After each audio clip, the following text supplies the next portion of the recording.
All right, let's get started. It's so damn hot. Welcome everybody. Welcome to another live stream. I'm gonna try and make some music tonight, but it's like I said, it's really damn hot. It's a heat wave currently. Well, I guess it's a heat wave almost everywhere at the moment. But yeah, it's even hotter behind the PC than outside right now. So welcome.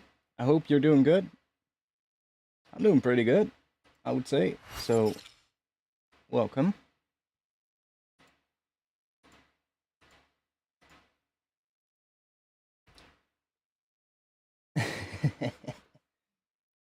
Yeah. It's oh wow, did I seriously just did that exactly right? Nice. So, what have you all been up to?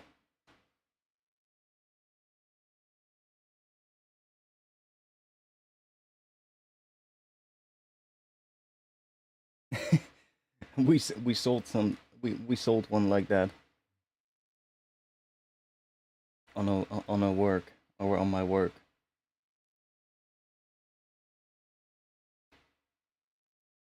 Yeah, I'm so glad I didn't have to work today. Holy shit. Like that yeah, that would have really sucked.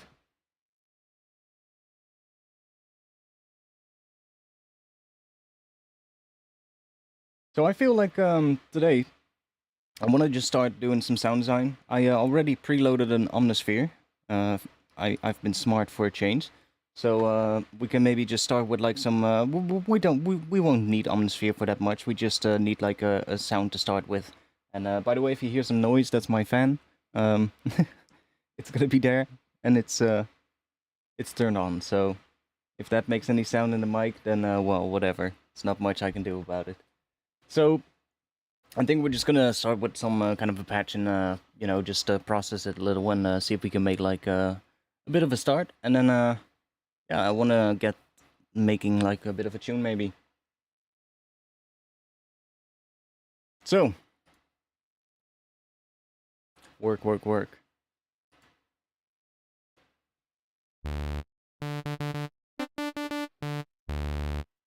D. Let's do D.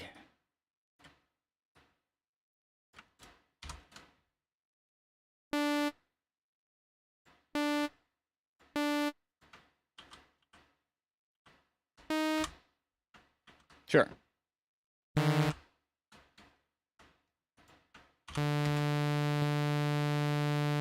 Oh, that's too slow. Half the speed of that.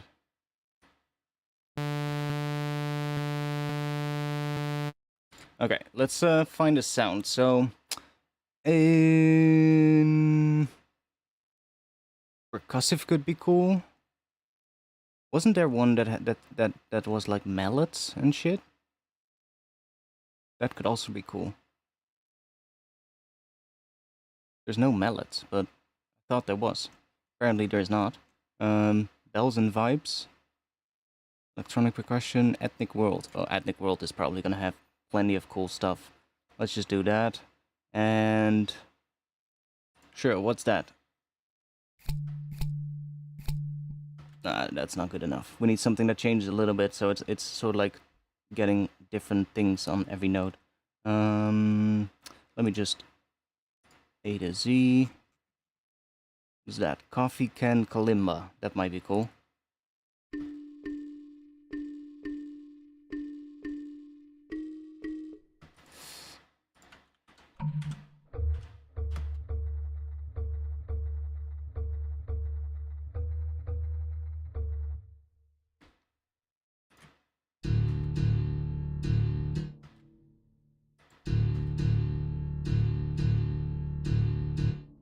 Let me...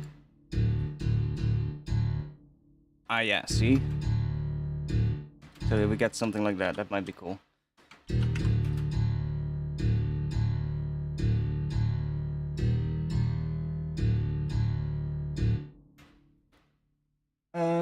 What is chat saying? I just come back from Let It Roll. I overextended my stay in Prague. Now home in Australia. Oh, damn, you were all the way from Australia. That's nice, though. That's really cool. Like, I'm not... Like, I can imagine, like, the drum bass scene in Australia not being that big.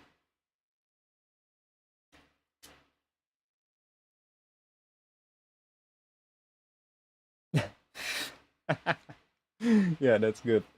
I hope you had good. I hope you had a great time, man. Hope you had a great time here in Europe.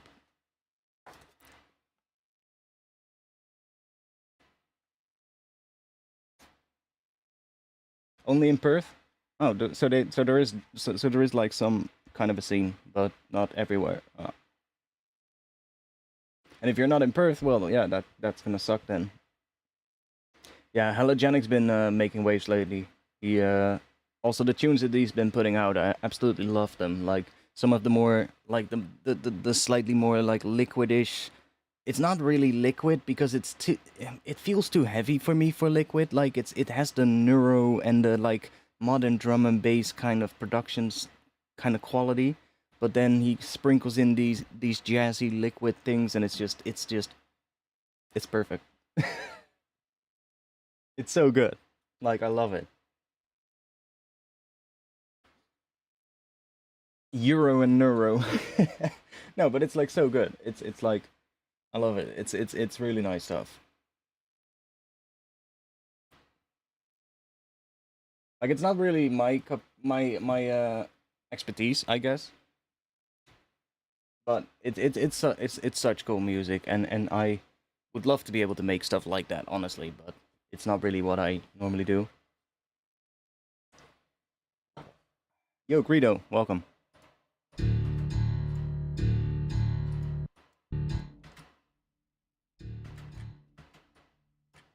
Now this sound might sound like fucking shit right now, but bear with me. We're gonna look for something cool. Or it's not gonna be that cool yet, but we're gonna make it cool. Echoes of Istanbul.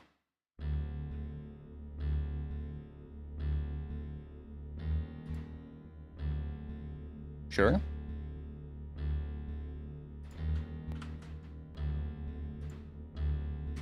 Sure.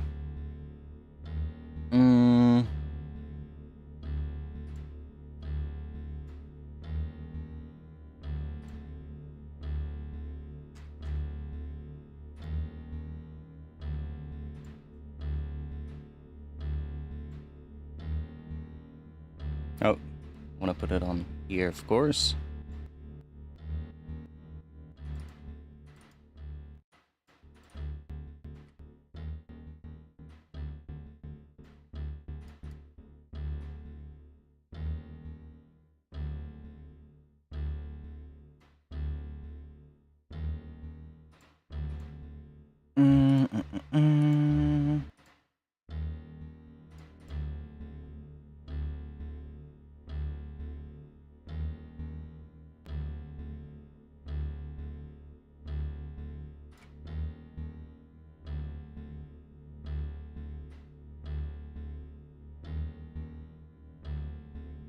Why is it only going... Oh, it's set to number 4. Why the hell? That's better.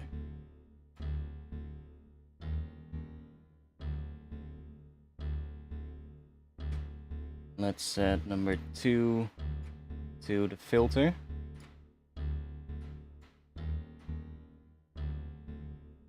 And then let's turn that on.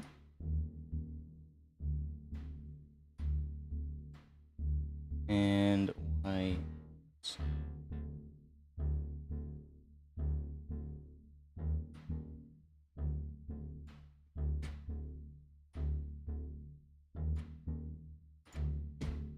And let's put something on this. Maybe I'll... Yeah, why not?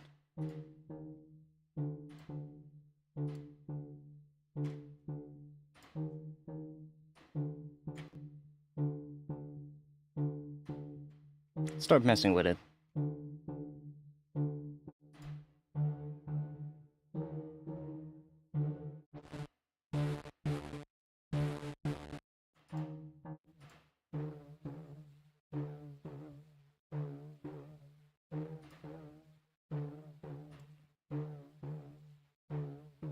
Mm.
Just throw another one on there.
Mm.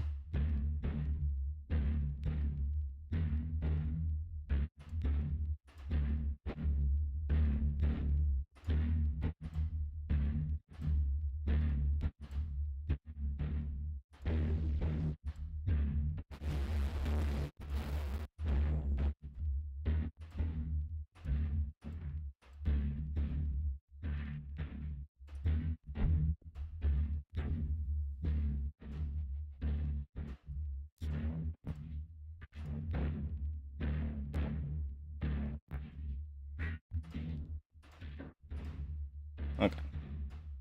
So.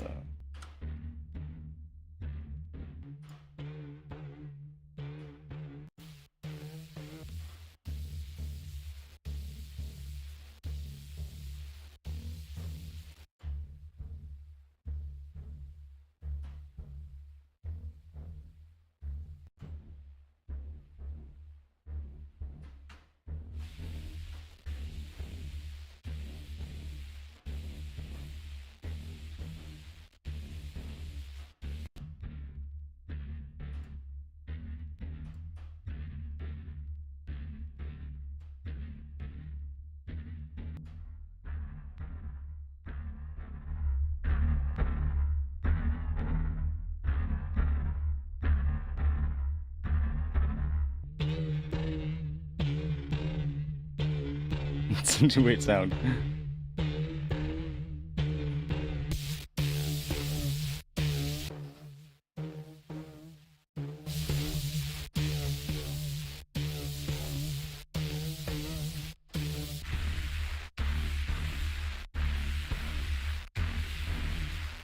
Ooh.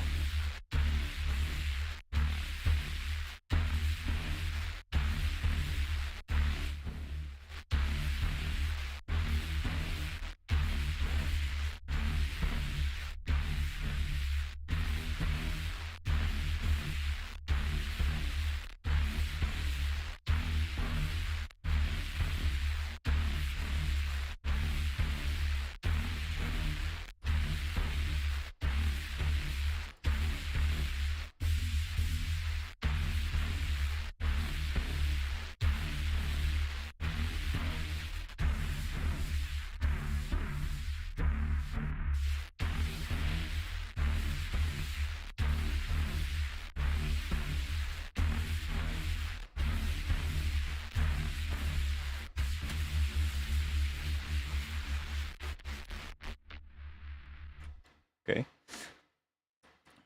Chuck another elevato after that, and let's just duplicate this one and send that into that elevato. Yeah.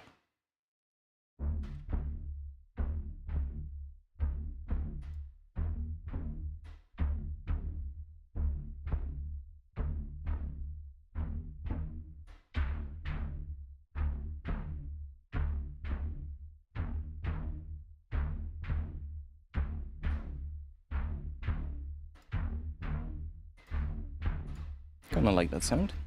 Let's put it right here and see what happens.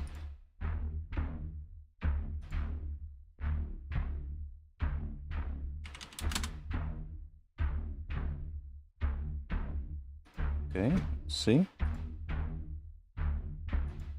It's fine with me. But let's see what happens if we put it a little later. It's probably the frequency shifter as well. Yeah. Where quite a bit of the width is coming from.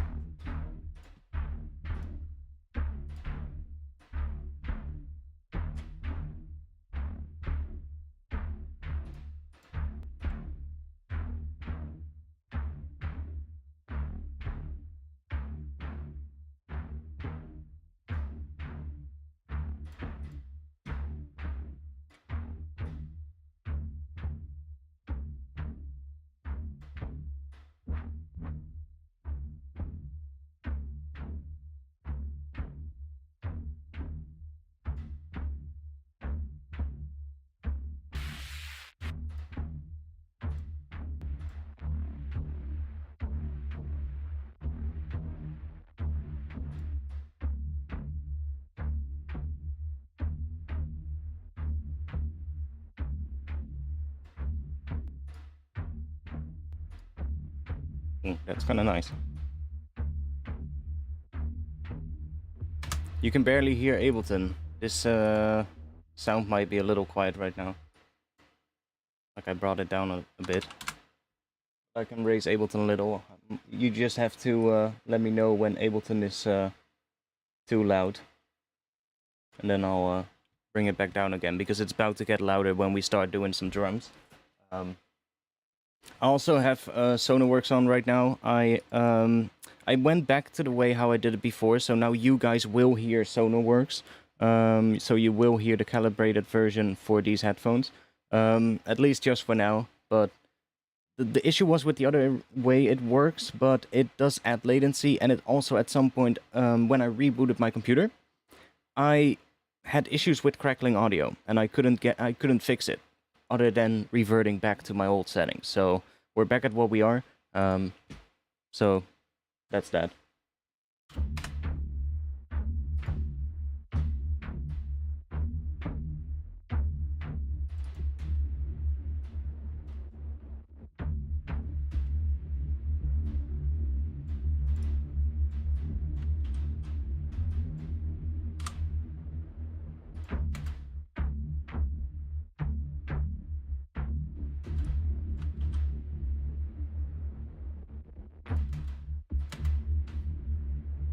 Let's do...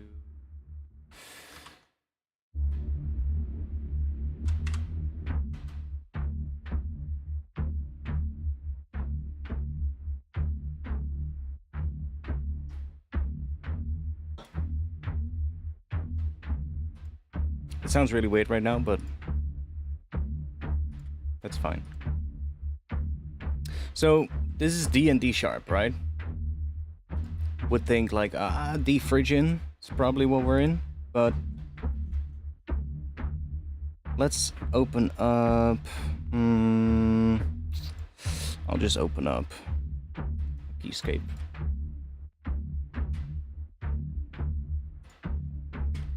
So that I can listen to what would be nice. So yeah,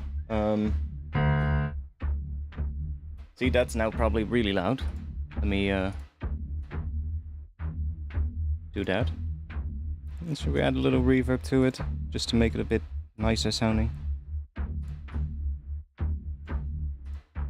wait, let let me grab one of these.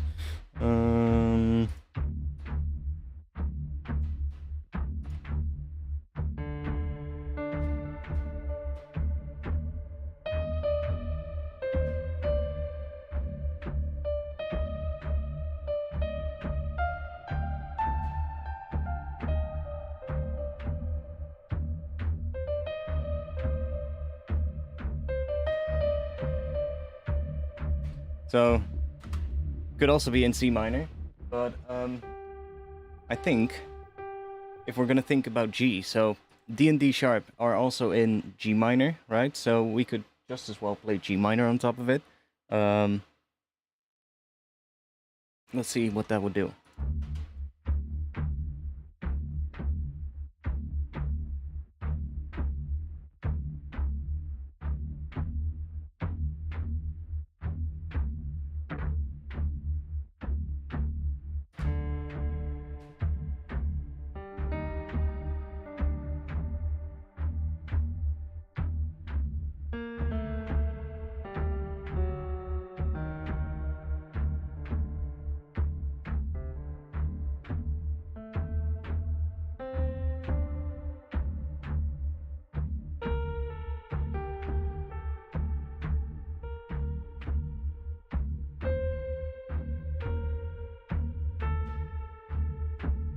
Yeah, then you get that as well. That's nice.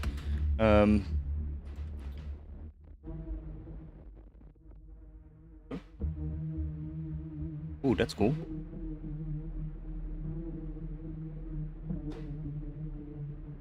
Ooh, that's interesting.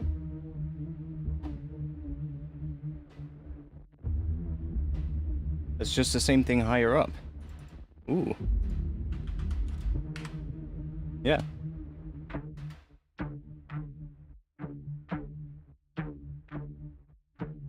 But I don't think it's then re-triggering the LFO2 when I press my MIDI controller. Is that the case? Sounds like it. It's not doing that. No. See?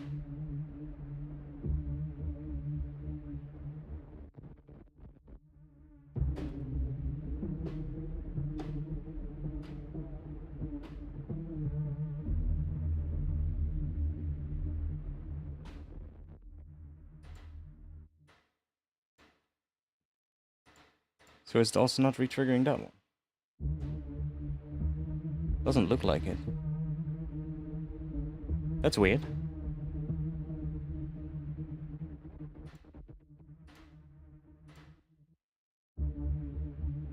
Oh. Strange. So if we turn that one off, and then it's gonna sound really distorted. Probably. Oh wait, I can of course turn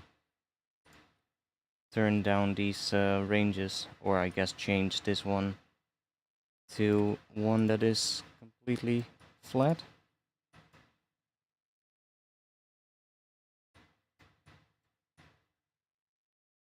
Then we can hear what it sounds like. Let me just quickly do that. No, then it's completely silent, of course, because it is. Fuck. That's so weird. Why would it not re-trigger when I use my MIDI controller? That's odd. And it sounds completely different. That's weird. Well, I can record it, but I would like to have it in MIDI. So 2 and 1. 2 and 1. That's odd.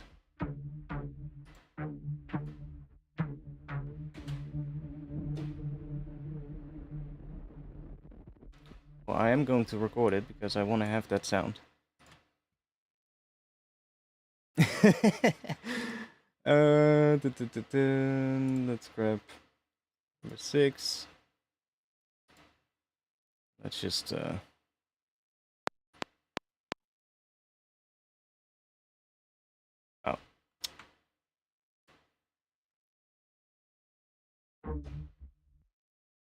And now it's doing it.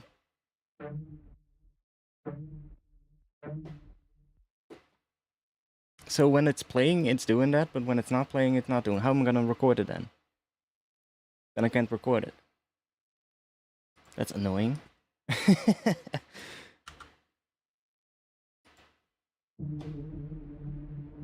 Do I have a...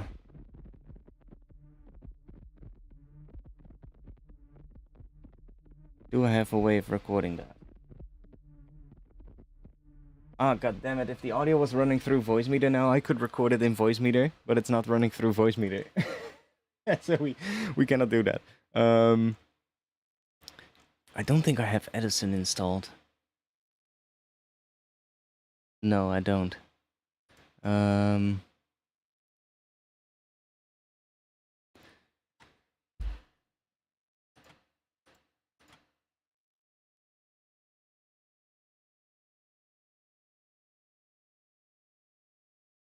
You cannot open the Isotope RX editor from IRX 7 directly in Ableton, right? Then I could record it in there, but I don't think we can.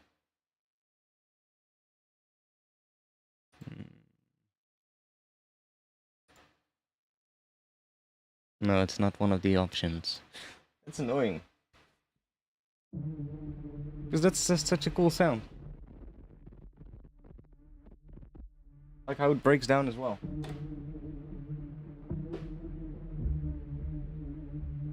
I can every now and then... like bass. Like that one. When are we gonna record this? Fuck. One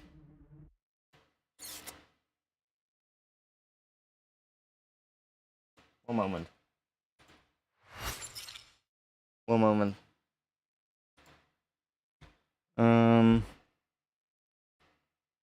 Can I...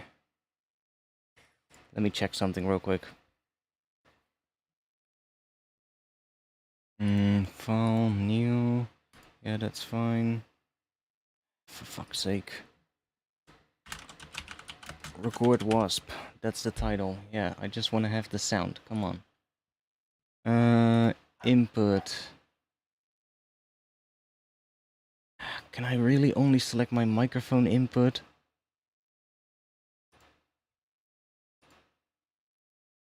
Oh, wait.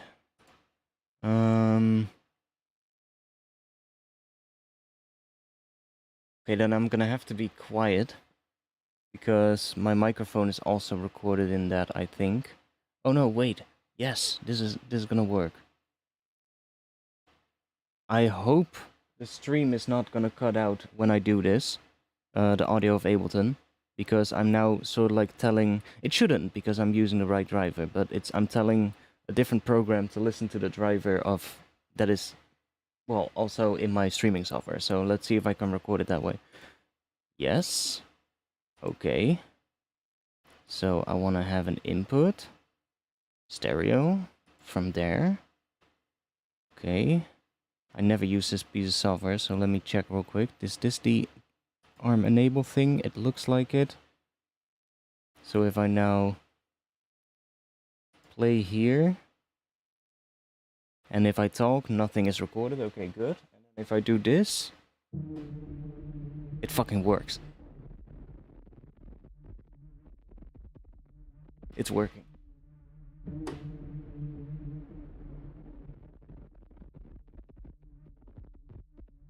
Okay, I guess you can see what I'm doing.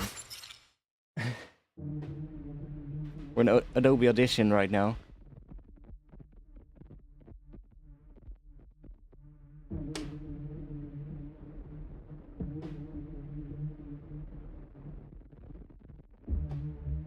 Ah, that's one with bass. That's the one I needed. Let's record a couple of other ones as well.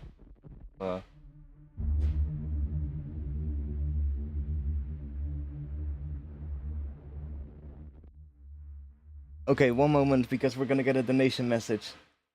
And thanks a lot, Steamboat, for the 50 euros. Well, 49.99, but... Thanks a lot.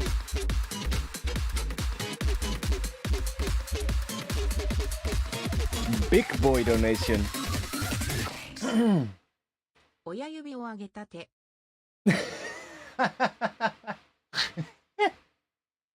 What? Great job. What was her name again? Oh yeah, Vanessa. That's what we called her. Great job. Thanks a lot, Steamboat, for that €50 donation. That's a really good one. And thanks a lot for that, honestly. So we're recording some sounds, and I'm glad that I found a way, but I quickly just want to record a couple of more before we dive back into Ableton. And I mean, you can keep talking because it's not recording my voice, so that's fine.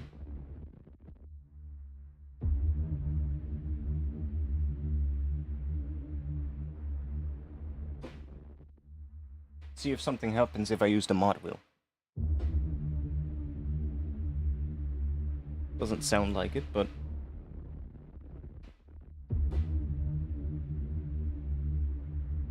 maybe a very quiet velocity. Let's see what happens then.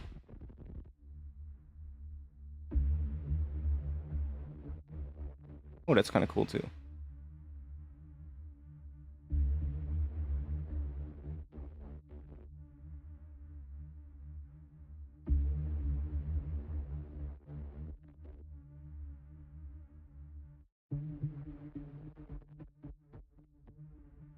Oh, there's some cool rhythmic parts when it breaks down. That's... you hear how it like tick, tick, tick, kind of breaks down? That's... that one doesn't.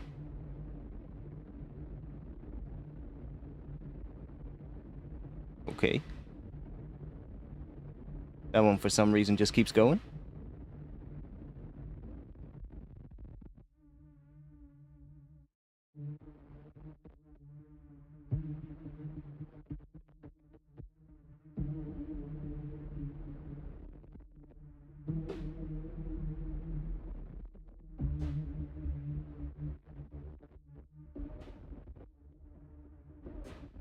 Do a couple of really high ones. That's... you almost don't hear it, but if we then really saturate that, we might get some really cool texture things.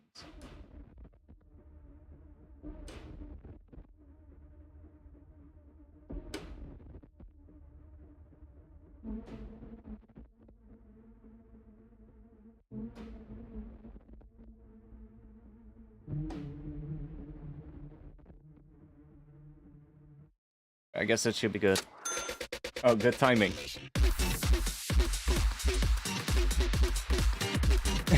Thanks a lot, man.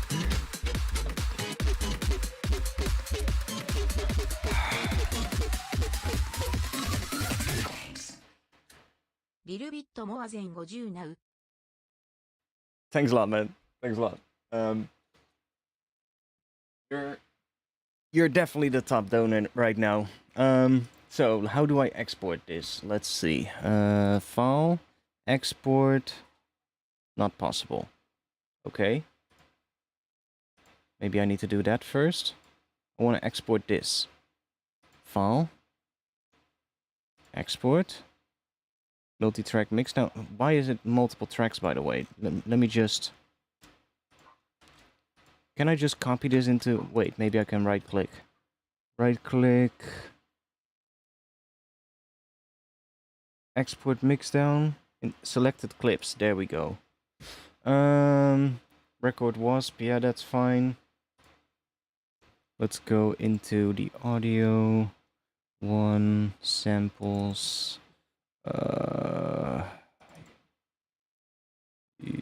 What is it? Yeah. Let's put it there.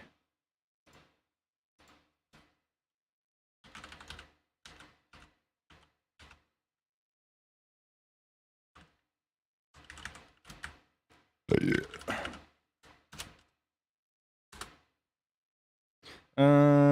32-bit, yeah, I guess. Should be fine.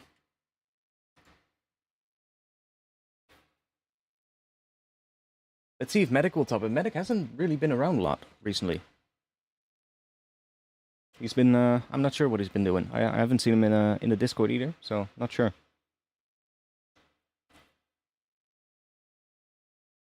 That's the thing, you know, people come and go a lot of times, and he'll come back eventually, you know. People get busy and shit. Before I do anything, let me verify if it's actually working, so... fuck! No, I don't want to open up Live 10. Fuck you. No. One moment. Hit the wrong Live 10. I want to kill that process. There we go. Let's see. Ableton. Let me go to that folder. Let's check if we have it. Should be there, but just to be sure. Good to know, though, that next time I can just open up Audition and it's now routed properly, so I can just record stuff there if I find something like this. Yeah.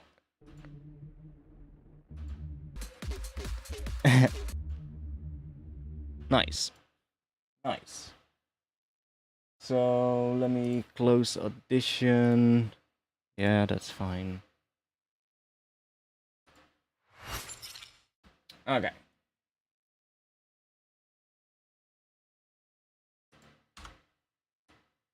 So let's mute this one for now. Let's open up this bad boy, because that one kind of sounds cool. So...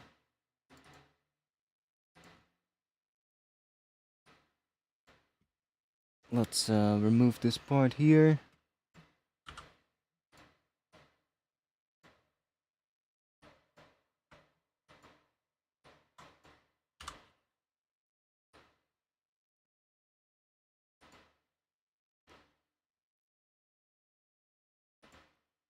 No, it's not gonna do that right. I was like, maybe? No. No. There's way too many little things that are happening there. Ableton is just like, what? What's that, a drum loop? No, it's not Ableton. It's one single hit, but... it just doesn't understand that kind of stuff, so...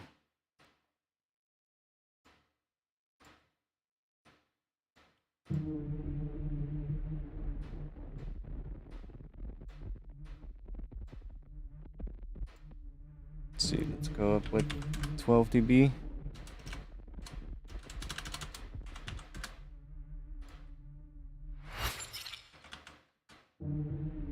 Oh, that was in there. I was like, huh? What the hell is happening? I didn't do anything. That was in here. Let's get rid of that.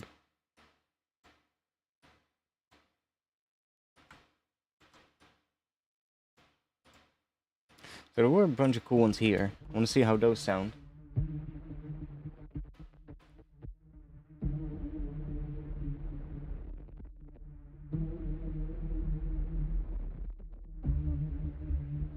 Ooh, that one is nice.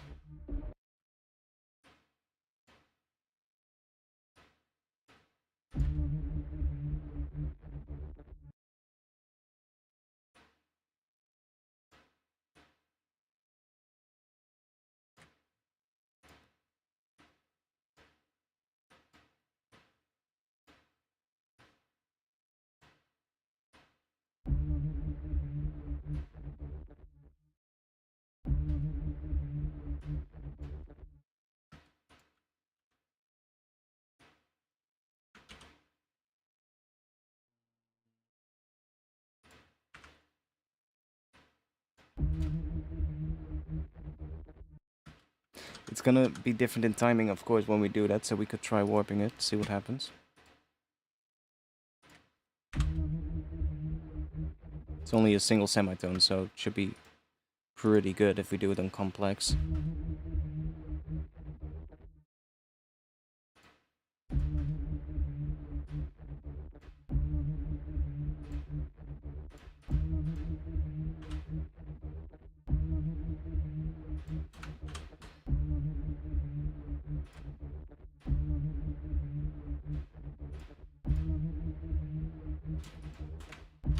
So,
Yeah, that's definitely the skill that we're gonna use. It's basically G harmonic minor, but we're not playing G at all. We're just doing D to D sharp, which is the fifth and the sixth of that scale, and then you just play the G harmonic minor on top of it, and it sounds really nice. So you're basically, I guess we're then basically in D major Phrygian. Yeah. Yeah, we are. But we can combine it with like the regular G minor as well. So then you get like that F in there, which I can play.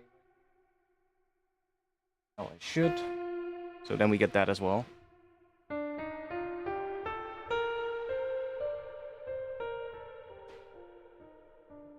We can... But that one is just... That major third is just sounds so cool there. So... I think when we saturate them, it's gonna be pretty cool.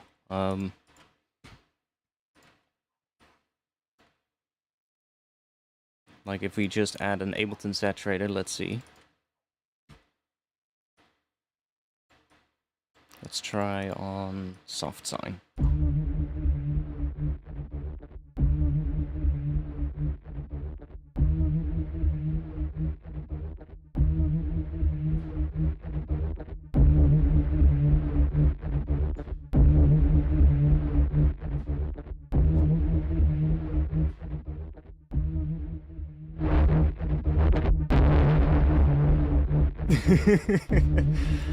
There you go.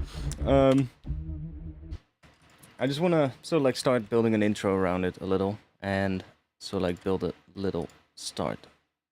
Let's get started with some filtering on it.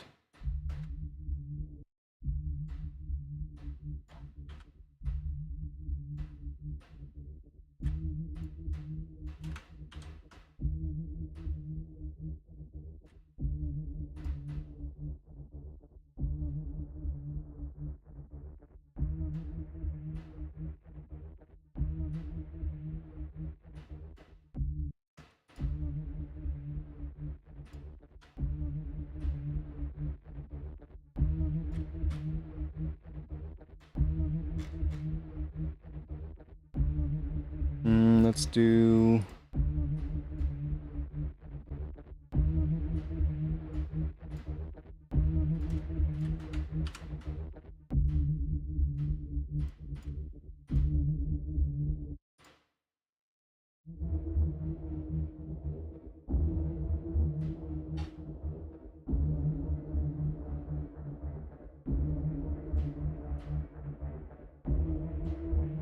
Just to give it some variety, you know, because...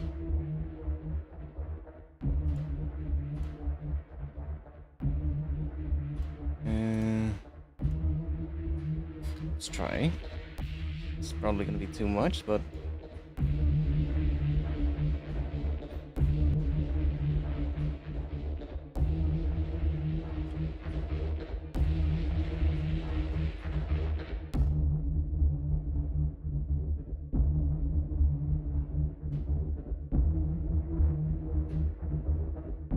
Actually, that's pretty dirty. Ooh, that's tension right here.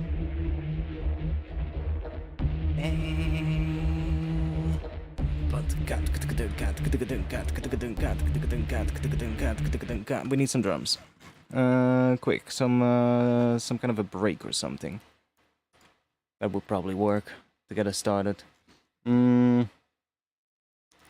I know these ones are Rex. Let's try. These are pretty old, but should get us started a little.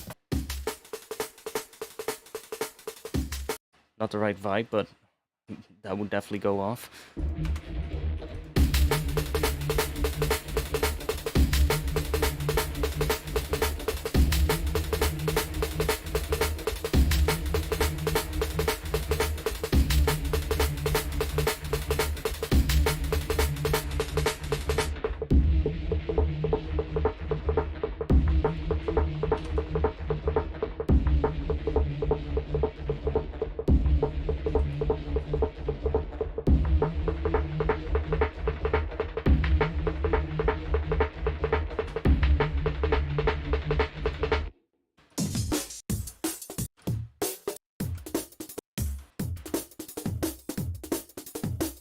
I think we need more of like a pattern like that, like a really rolly kind of pattern. But then different one than this. I don't like these drums. But see, this kind of a pattern is what we need. Like really just a roller kind of vibe.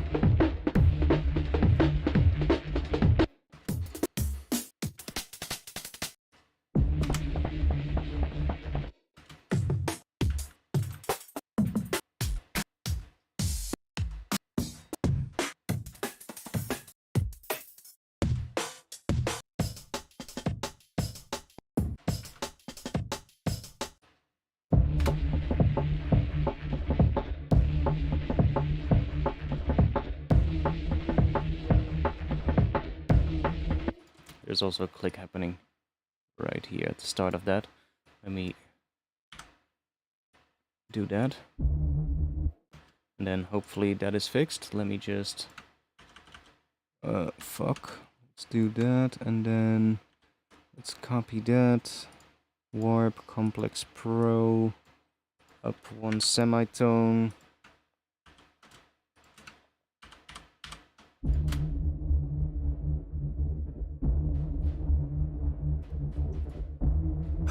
Damn, it's fucking hot in here, mate.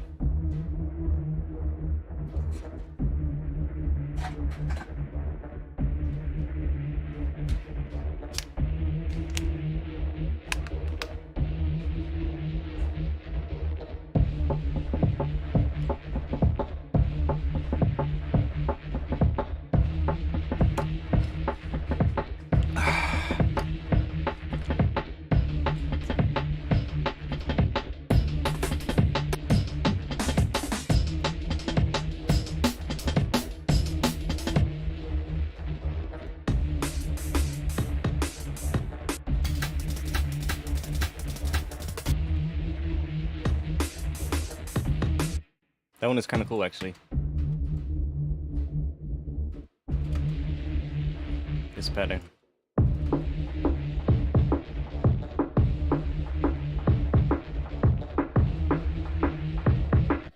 Alright, one more of like a roller kind of vibe for this.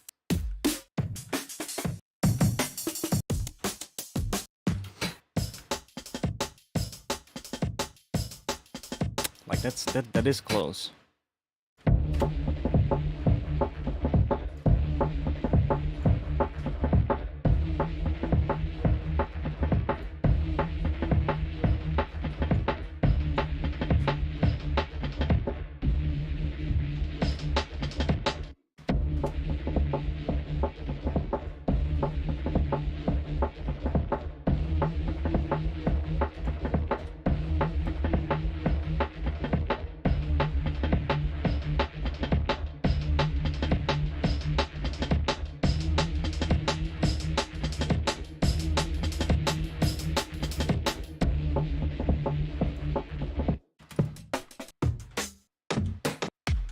What the hell is that? What is that kick? What the fuck?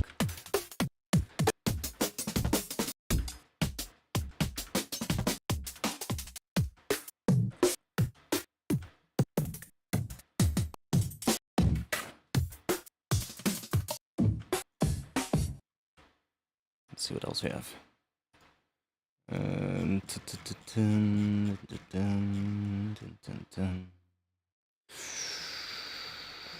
Just to kind of get it started, you know?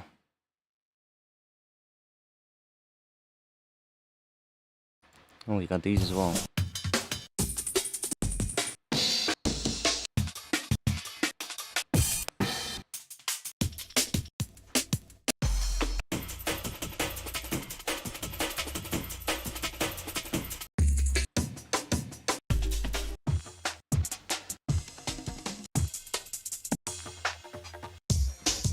No.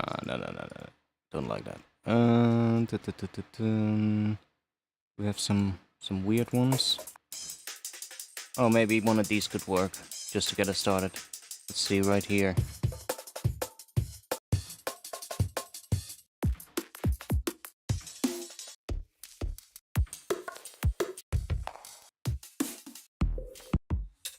Come on, give us the good one.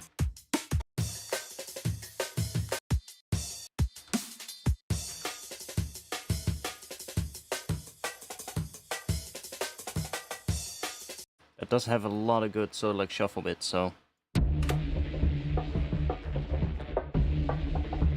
that we could use, you know.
Does kind of work.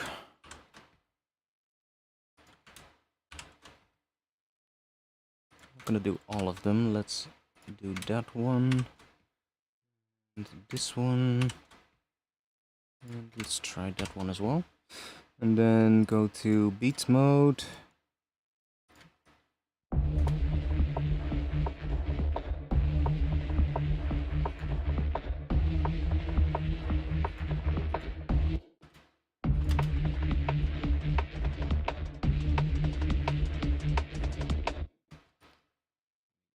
Here.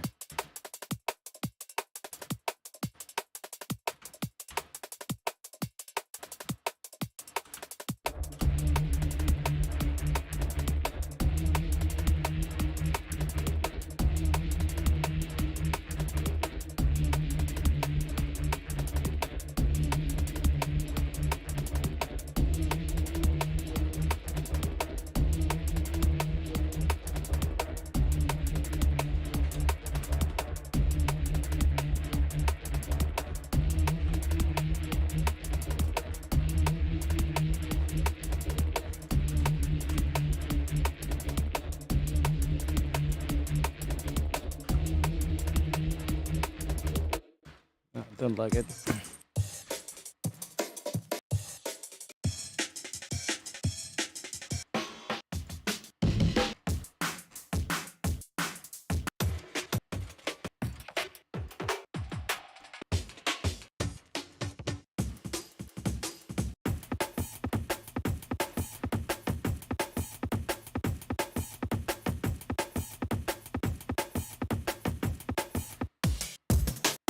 Those are way too big. More like a break. Already had that one. That one we just had. I guess these are kind of more like breaks. Yeah.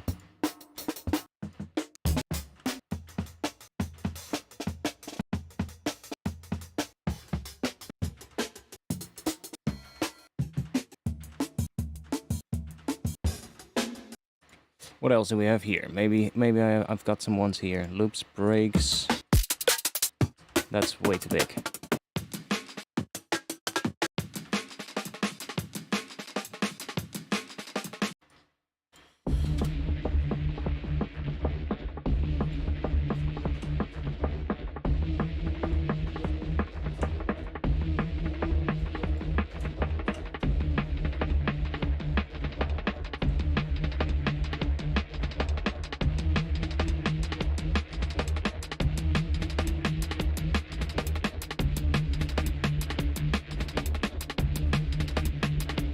Better.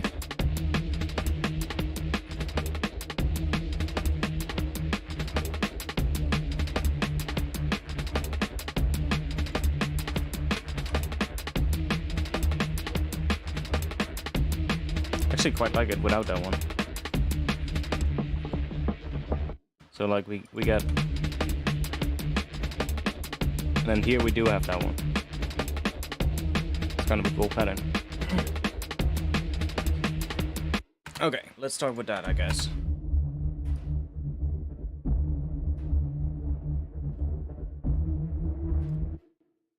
Did I turn something off? No, I didn't.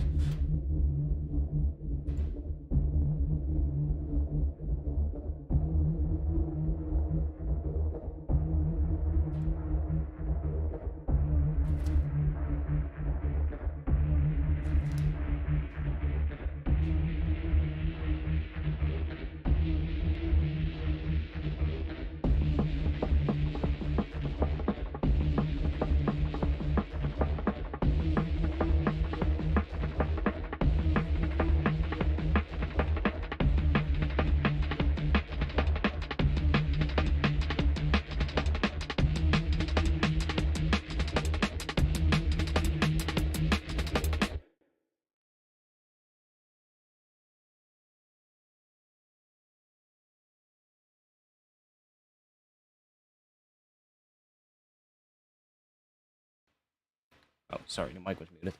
I'm not sure if we'll have it for the entire intro, but for now we'll have it in the entire intro. And we'll just see what happens. So let me find drums. And that one will make you that.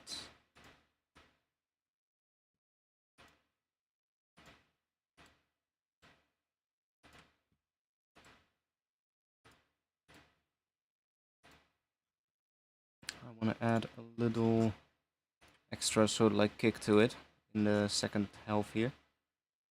So we're gonna get that right there.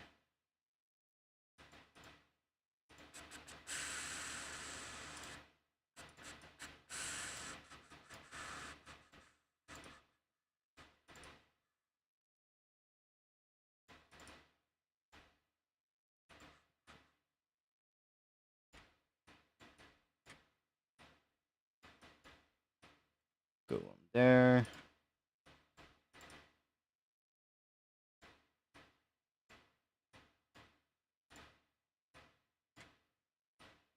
You go on there.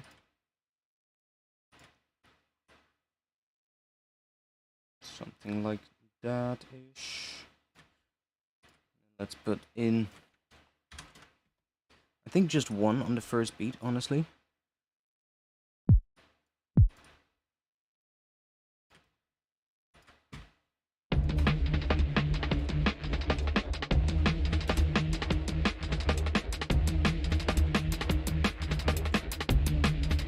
You don't hear it at all because it's not loud enough. Let me check real quick. Let me make this. Okay. That is about as loud as we can make it before it starts clipping. Then let's make this one a little better.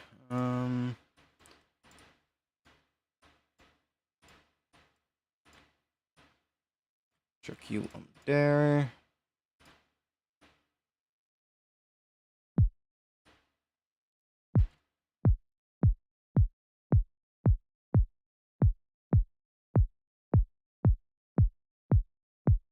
Something like that. Let's make another one.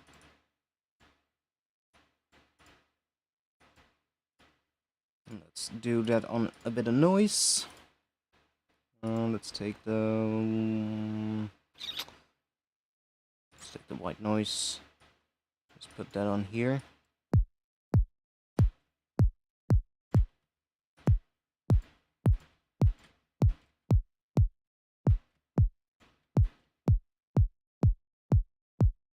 Give it a little bit of a click.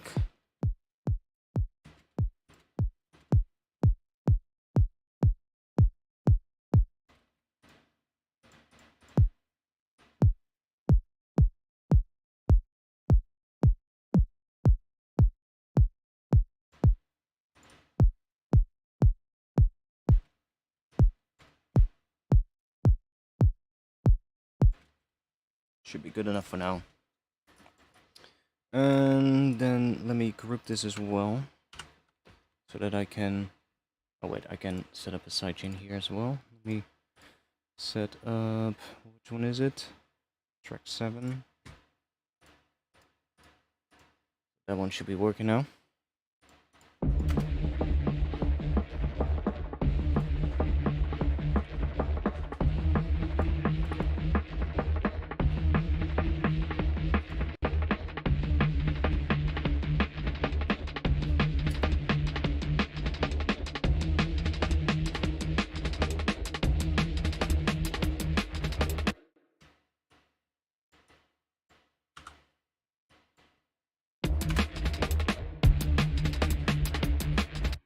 Okay, yeah, every bar.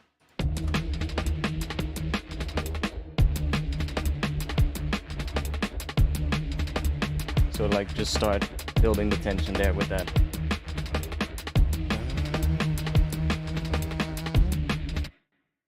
So it's probably gonna drop here, honestly. Liking the skin, which one? The Ableton skin or the Serum skin? The Serum skin is made by Nasco, so if you want to have it, it's made by him. It's basically an Ableton Serum skin. It's kind of cool. I like it as well. I downloaded a couple of ones actually. Like I was always using the Anthracite one, but I also downloaded, I think it was this one, Transplanted. That one is really nice as well. I love this one, but the only thing that is so like not right is somewhere some of these labels where it says fat just doesn't look right. Not sure if we have one here. No, we don't have any of those labels visible right now, but sometimes it just messes up. It just has like two labels, like one that it's supposed to be, and then one underneath it that is sort of like it should not be there, but then it's still there for some reason. But it looks kind of nice, this one as well. There's a couple of other ones as well. This one's quite cool, but I don't really like it too much. Also, it's too bright for my eyes. That's just gamer look. That's the. This is ultimately the best one. I mean, honestly, this one is quite usable. It's just that it's so bright. But you can see everything really well. It's honestly pretty cool, pretty good. I don't like this one. A lot of people use this one, but I really don't like it. It's just, I don't know, it just looks too much in that one as well. It just looks crap. Should get rid of those. This one as well, honestly, is oddly usable. Like in the effects panel and shit, it's like, oh, everything is really visible, but I mean, it's kind of a blasphemy. But I like the Ableton one.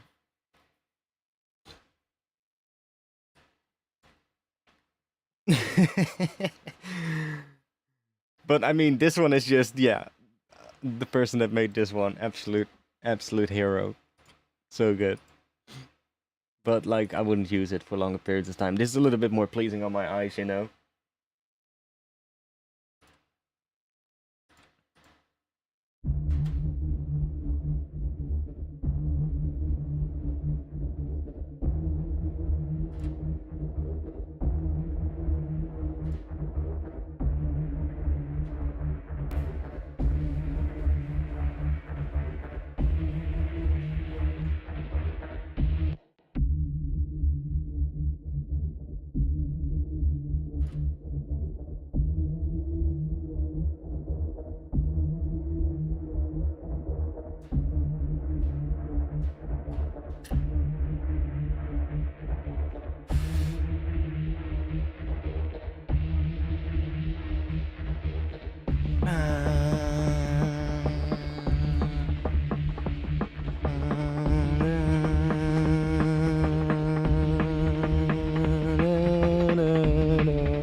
Something like that.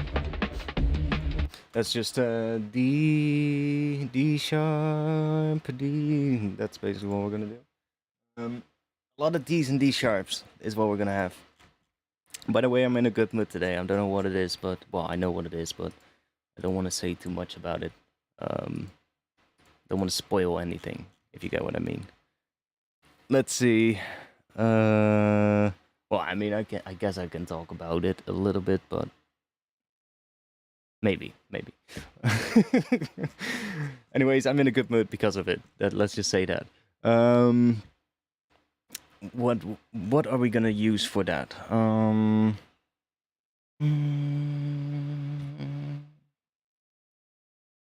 Let's use some kind of a string layer or something. First of all, let's save. That's probably the best thing to do. Let's drop it in here.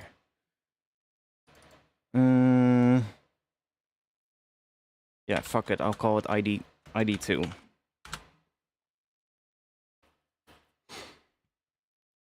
Okay. Some kind of a string layer maybe, and then we're sort of like gonna fuck it up. Let's see if that works. Let's grab.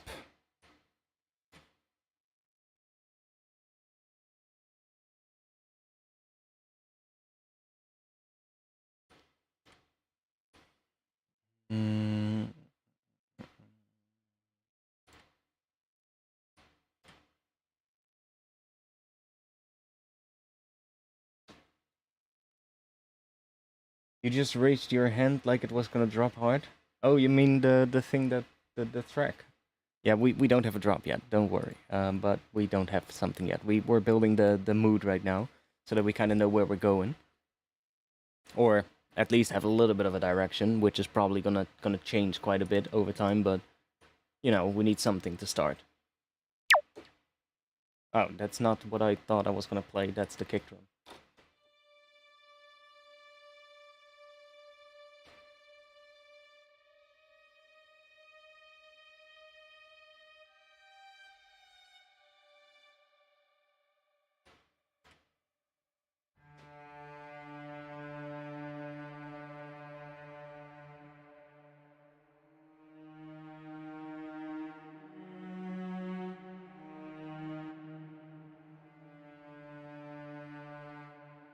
Probably something like that.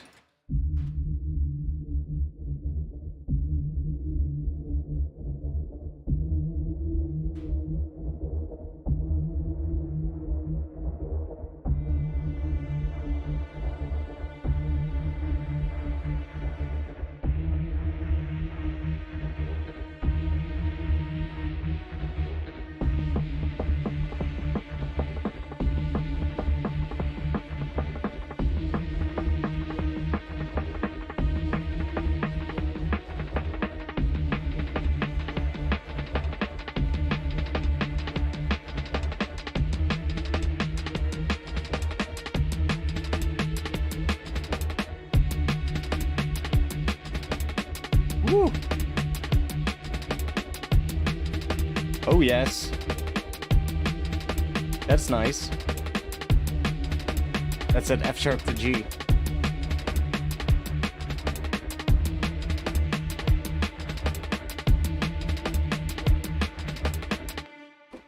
That's nice. That's definitely something we need to use here.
So I'm repeating it 3 times. I actually like this part a lot, so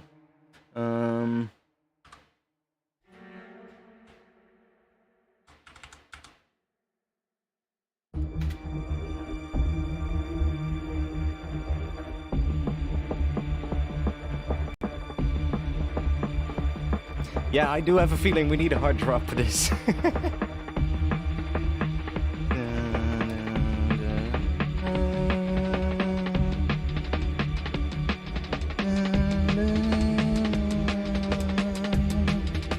Yeah, it is.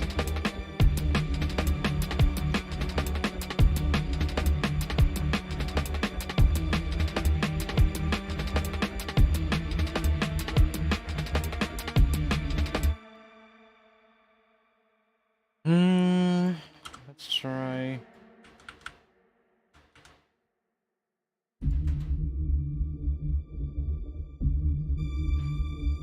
Okay, and let me fix that, because that's really annoying. Right there.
Bear with me.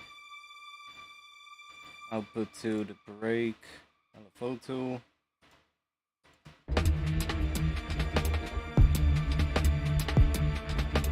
Why is it not working properly?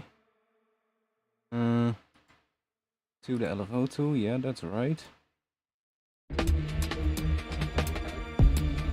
Why is it also doing something there? It should only, oh wait, maybe if I do that.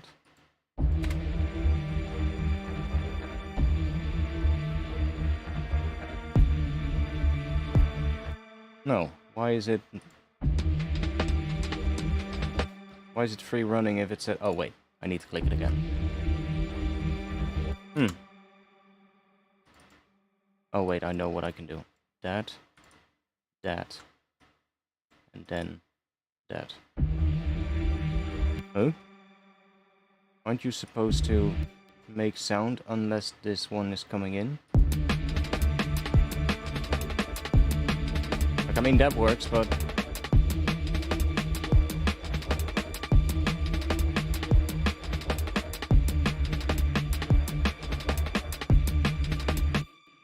Then let's split this. That. Only do it on the low end.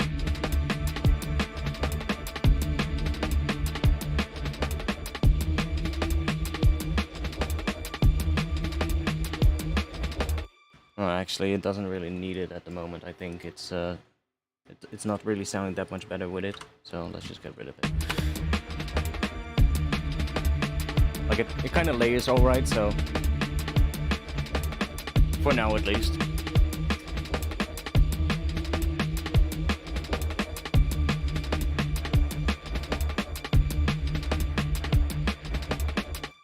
I still think we can maybe do something more interesting with this thing. So I have more of these right down there.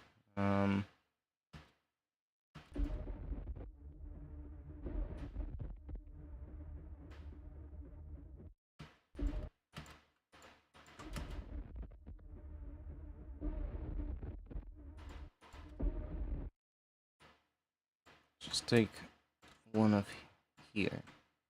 Just grab this piece here. And let me duplicate this one so that we don't lose it. Let's go in here and let's just remove every other one. Because I want some more variety in it, if you get what I mean. And let's chuck this one right there. It's a little bit short, so maybe let's try using one that's slightly longer. Or if the first part of this one sounds cool. How loud is this one? 12. That one is also 12. Let's just raise it up a bit more. Okay, that sounds absolutely fucked, but...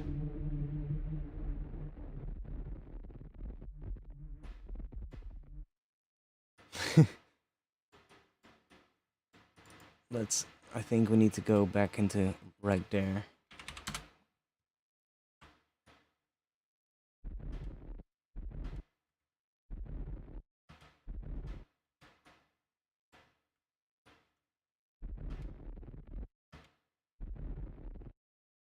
Wait, I'm hearing the wrong thing. My fucking bad. There we go.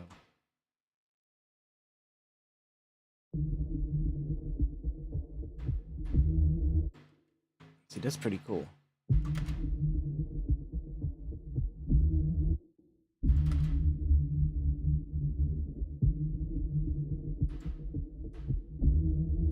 It's a semitone higher though, but these are pretty cool as well.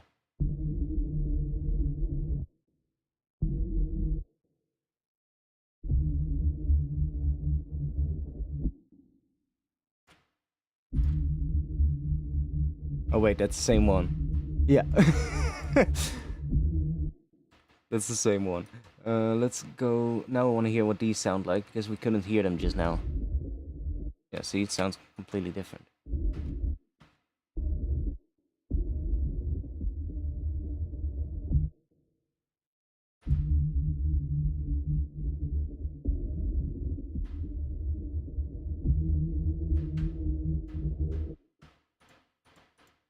You get what I mean?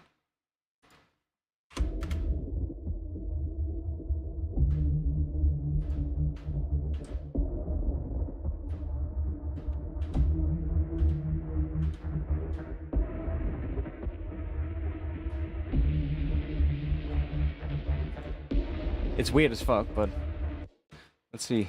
We have another one because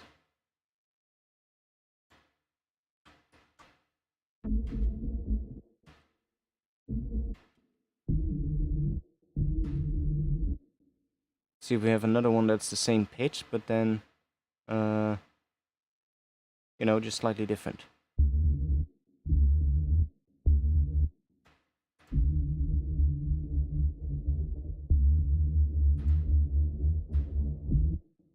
That's definitely better, having like a different one in the second one, so that it's, but with the same pitch basically. So you get like...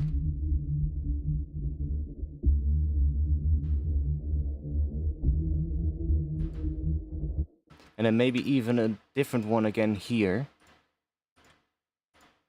That is one semitone up, so that you get like, again, a different one. That was great speech.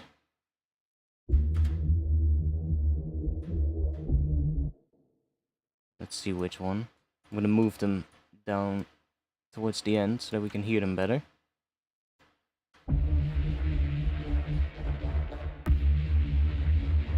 I'll fix the clicks in just a bit.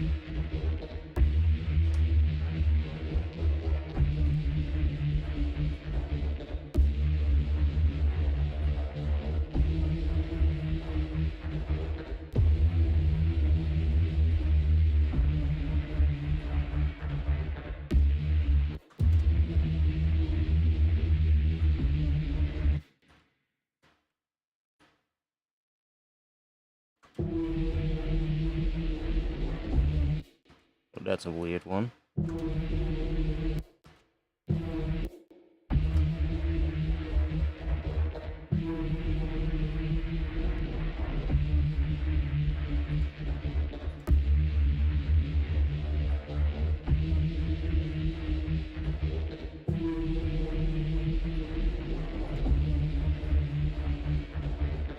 Bit too weird, maybe.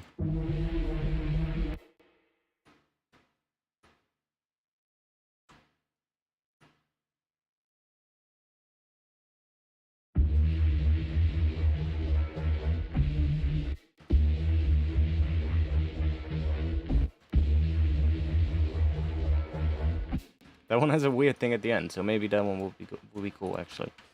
Let's no clicks.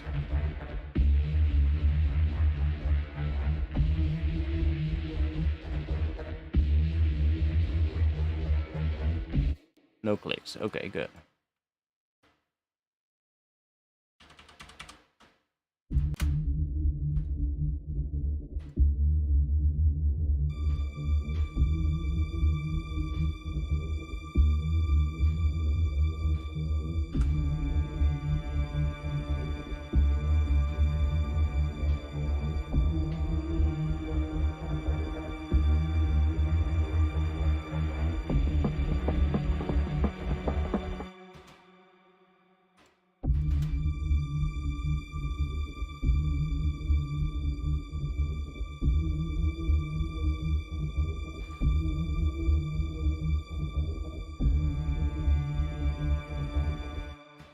I actually think I like the first one more, where it just stays the same.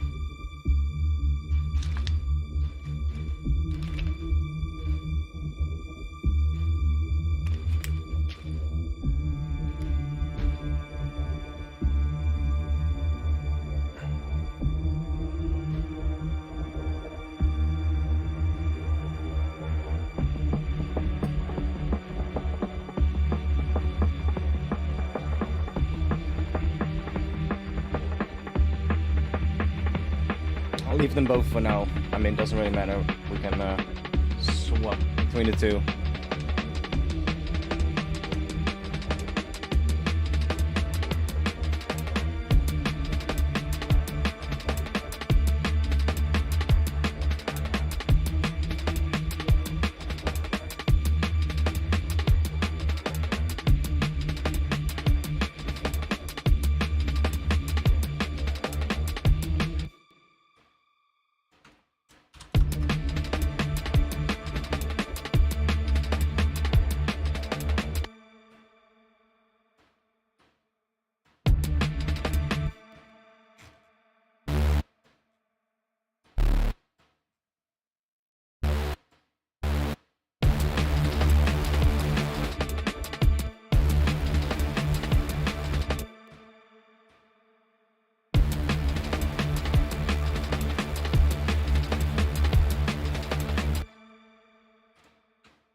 Oh damn it! That first one is.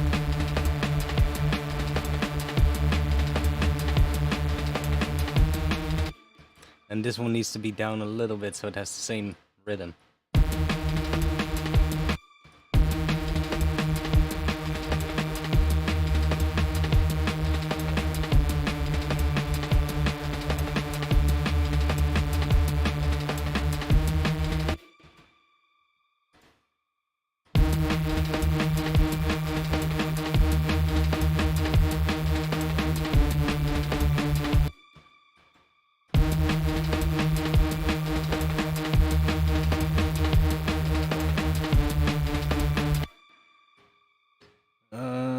Can we?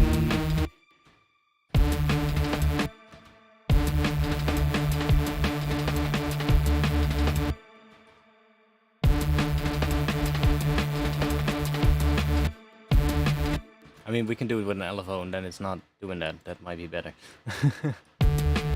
Let's make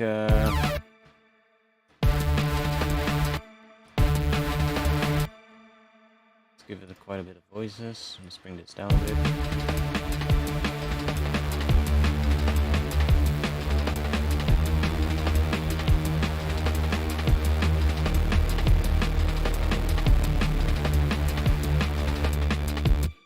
It's for the intro, so we don't need a low octave yet.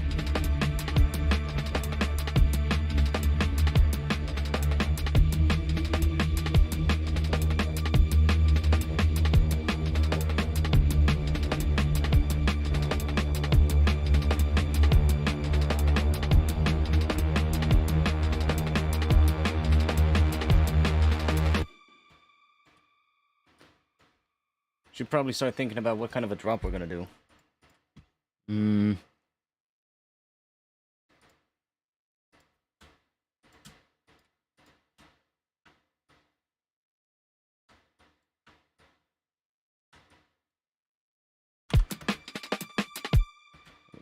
rid of that.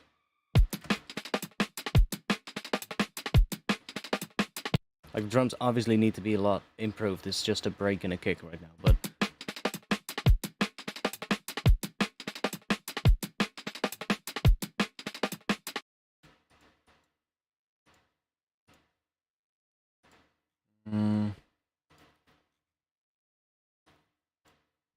like, I'm kind of hearing...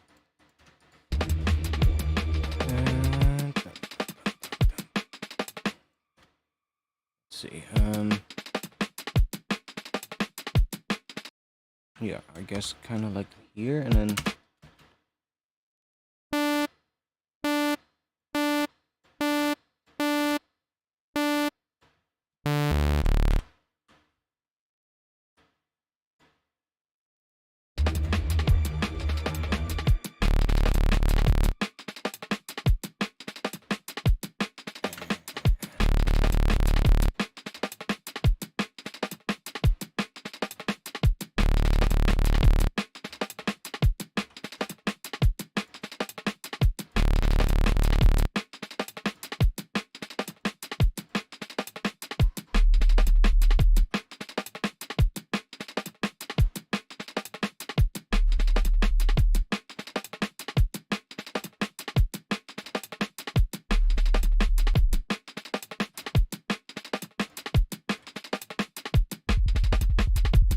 Yes, nice.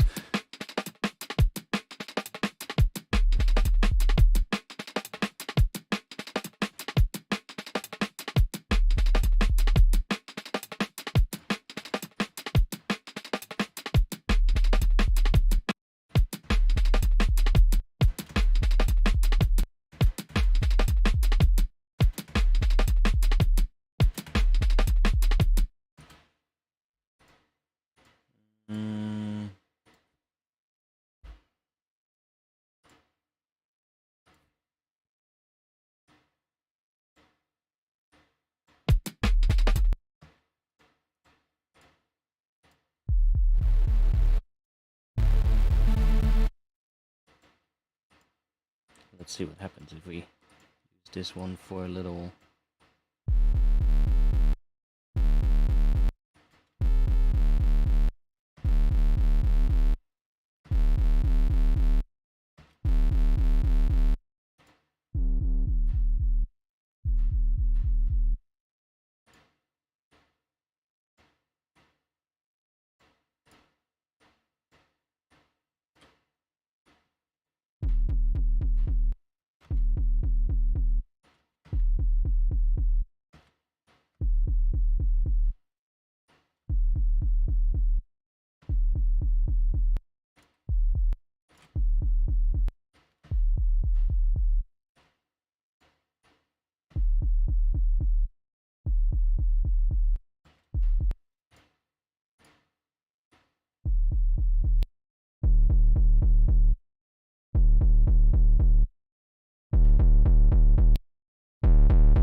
Way too fucking loud right now.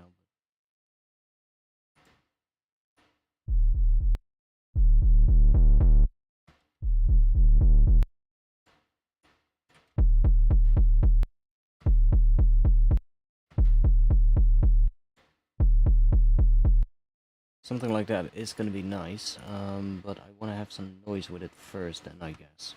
So, could try one of these maybe.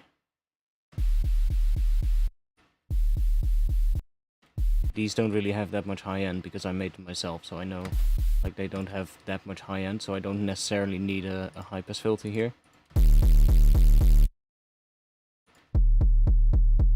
But I kind of want to have it after this one, so...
Oh yes, I already hear it. It's gonna be a tune.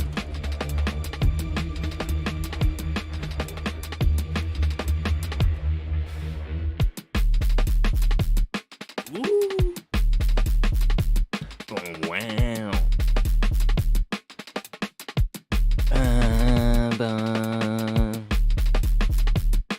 Yes, this could be one.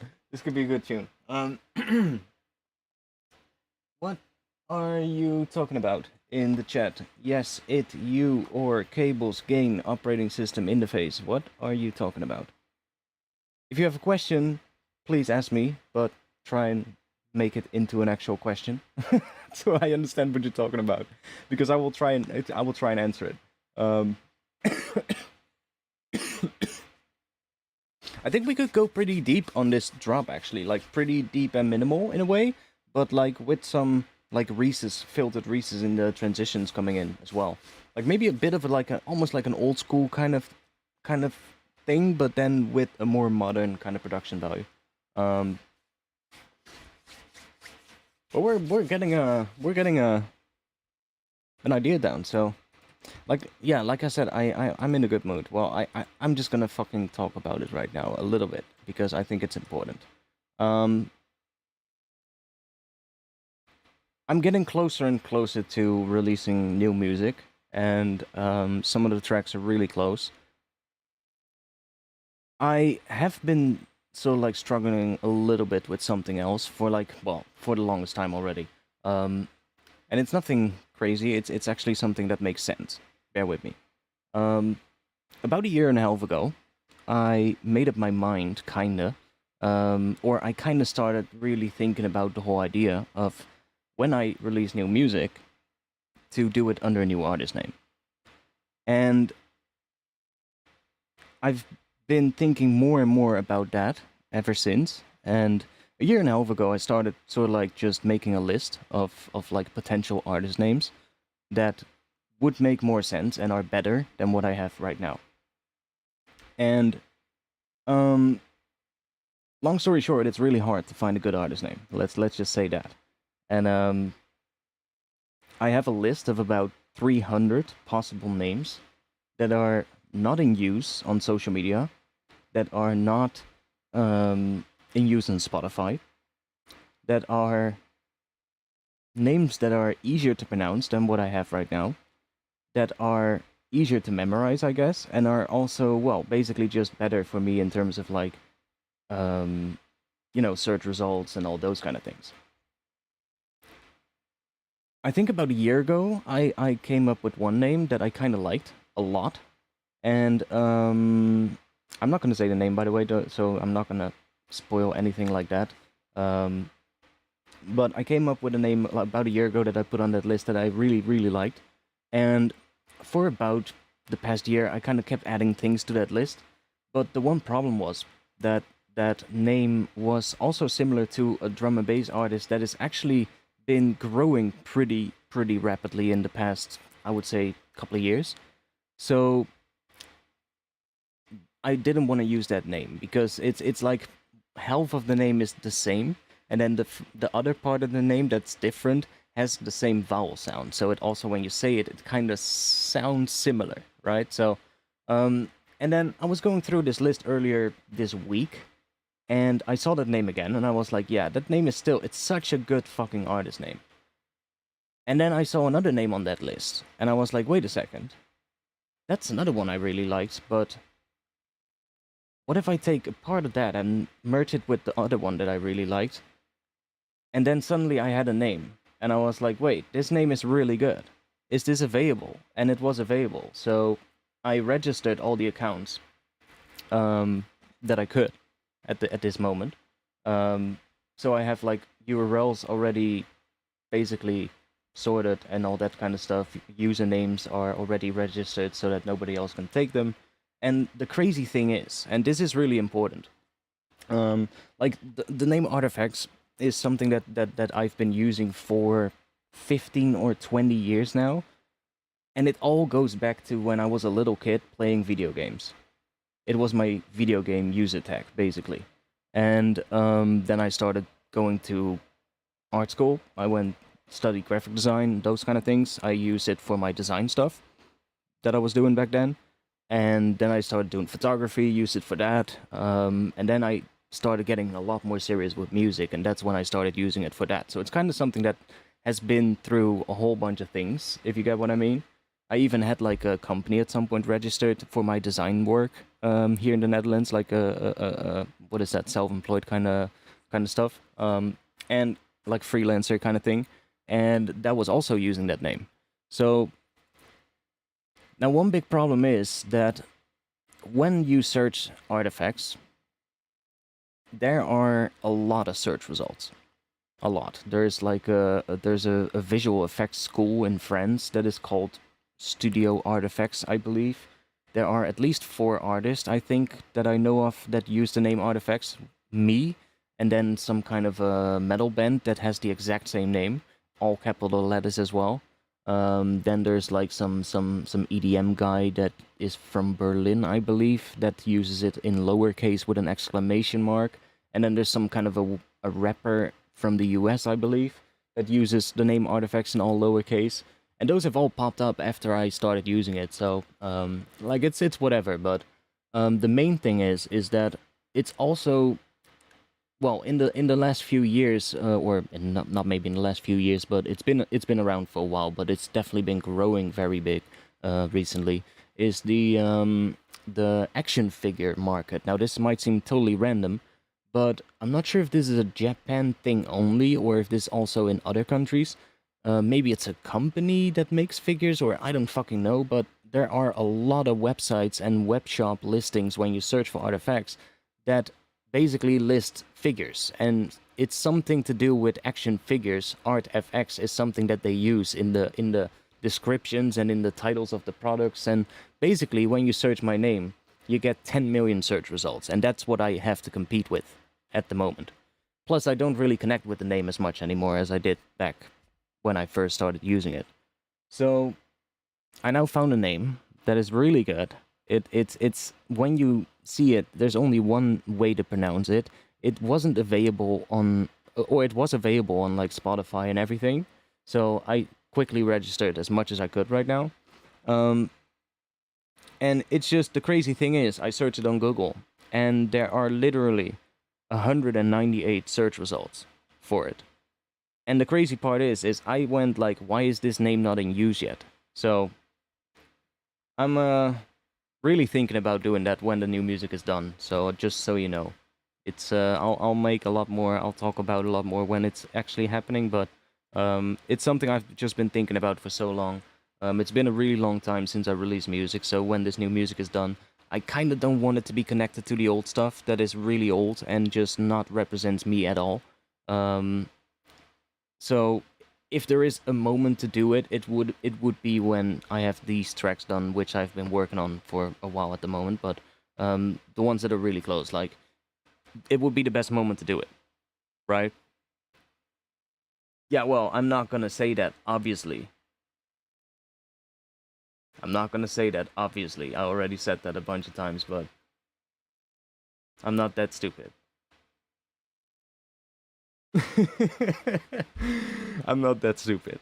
There might be other things that I still want to register for that name, you know? Like a website address or something like that, you know? Stuff like that that I haven't been able to do yet.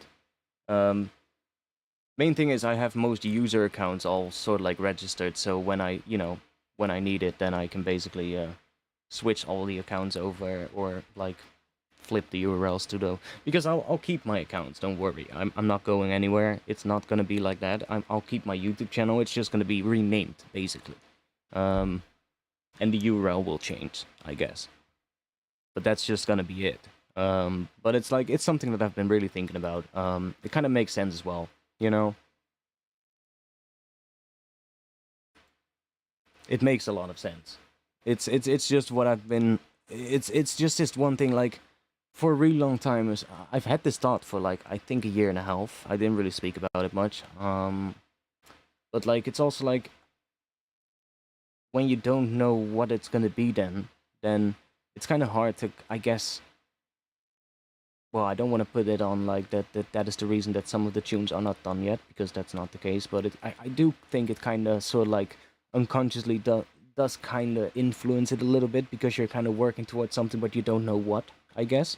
And now I do know, so I know what it's gonna be, and I've already been playing around a little bit with like Photoshop, making some logos and shit, and I already have plenty of ideas for it. So, yeah, I think it's gonna be good. I think it's gonna be good. Like the one issue also always with artifacts was like as well, like a lot of people are always like, how do I pronounce it? Yeah, I mean like there's multiple ways, I guess, but like that's always this thing. Like, and now this name that I think is gonna be the one.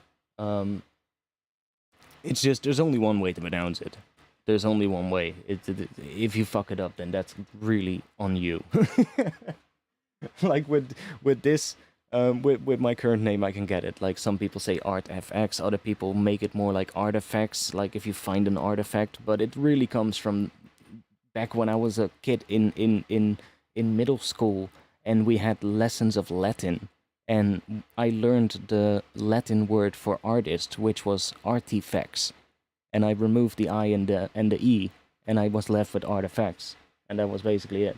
And I think I did that because Artifacts was already in use on the gaming server that I was playing, so yeah, that's kind of the story, right?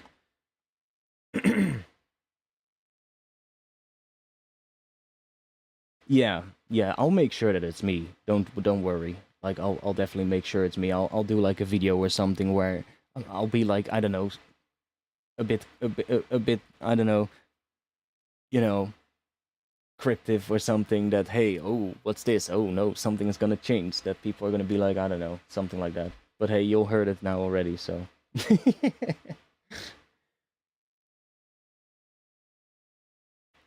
But yeah, it's something that's been on my mind for so long. And for so long I was searching for like a name, and the one thing, it's just like it's so hard to find a good name. Like that is really difficult, especially these days. Like finding one that is available everywhere is really, really difficult. So, yeah, and it's actually just two very normal words that are just combined together into a name. And it works. It sounds good. So, I think that's gonna happen.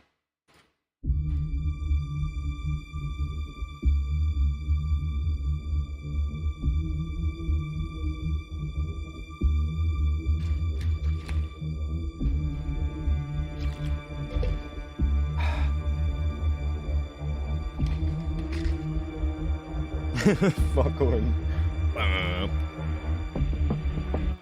Actually, now you say foghorn, should we try the Labs Venus Theory instrument? I think it's really good.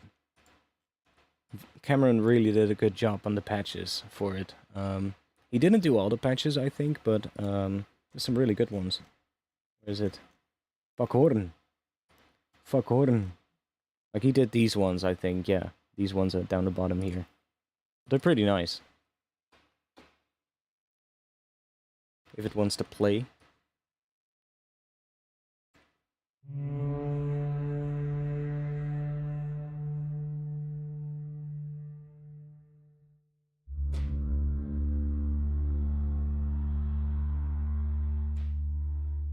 Not sure if he set something up. Oh yeah, he did.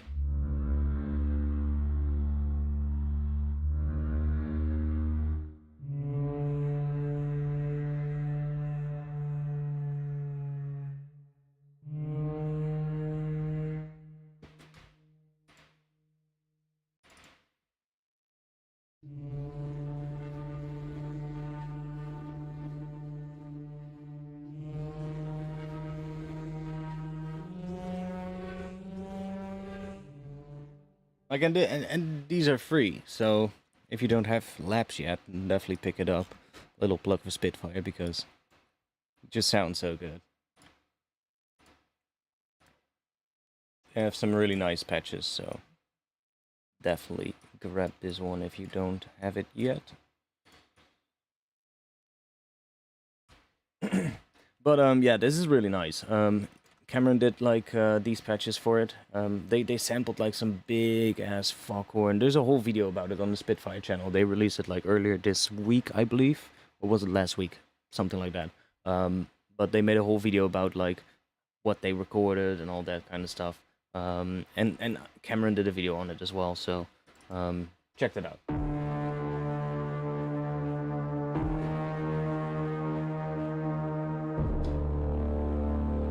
Like, that's pretty nice.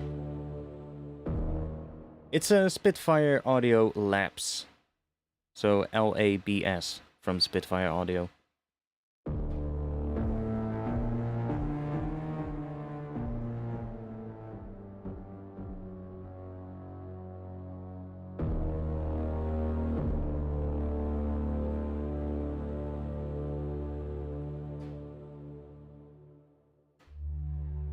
And it basically just comes with, like, they make new libraries for it every time, so...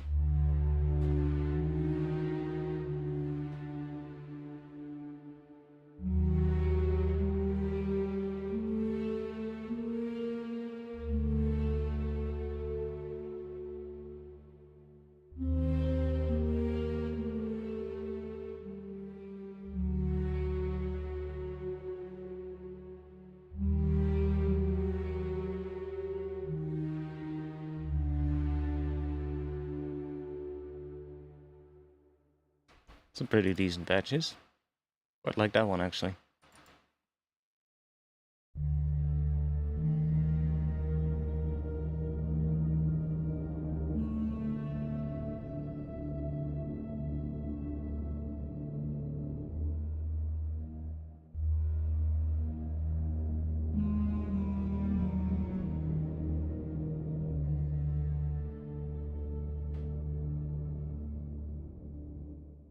Oh, I'm pretty sure that people making movie soundtracks will use Spitfire Labs.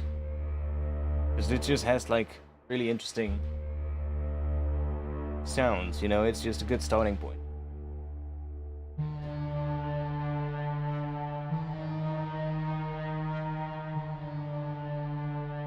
Like, if you want to have it with more attack, for instance, you can just go in here, click that, and you can go in there and just raise the attack time.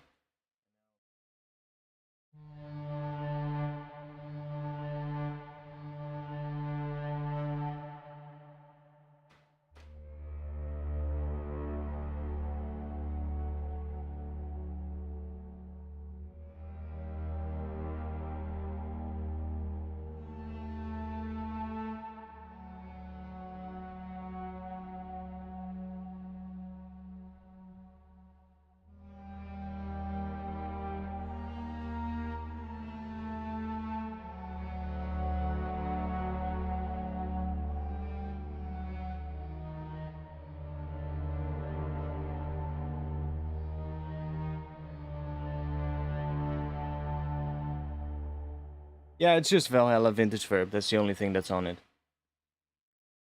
Because otherwise it's pretty dry, I think.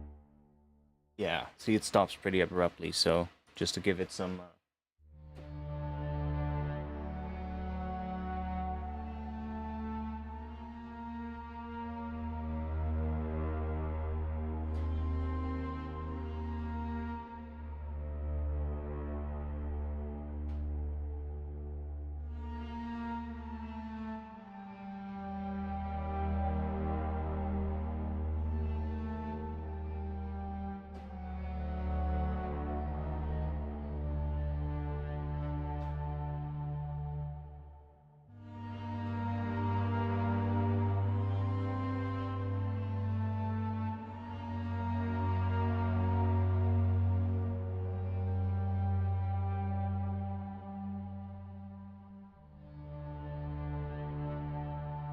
That one there was really cool. What was that?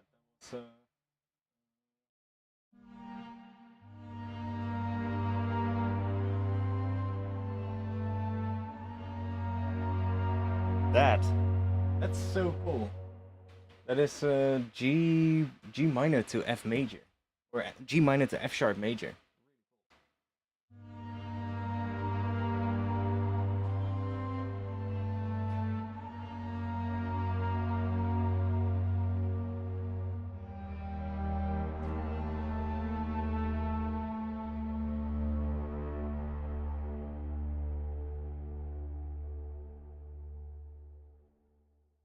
That's really cool. Let's see. Can we make that work? It's maybe a bit much over top of this, but if we filter it a bit more before the drums come in, so maybe we should just go a little bit less on that filter. So let's just something like this, and then here when that comes in, we'll just have it come up more.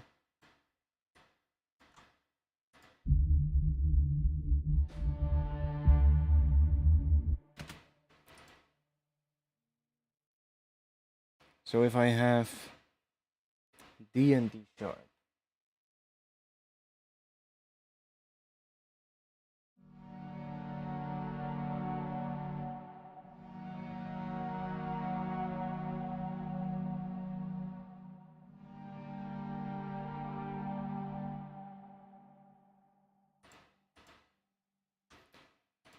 that could be, let me at least play that in, that chord change, because I wanna have that here so I can see if I can use it somewhere. Because it would be pretty cool to have, or like a little moment somewhere. Yeah, I'll just...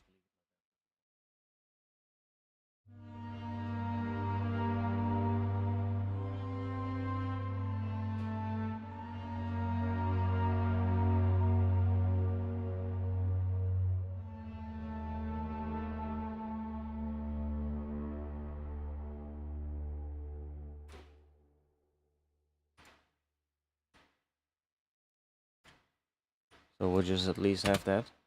Put it right there. You going to one-shot a sound over the other two intro sounds? I'm not sure yet. There's mostly just one sound in the intro, honestly. It's just this one right here. It's just that one.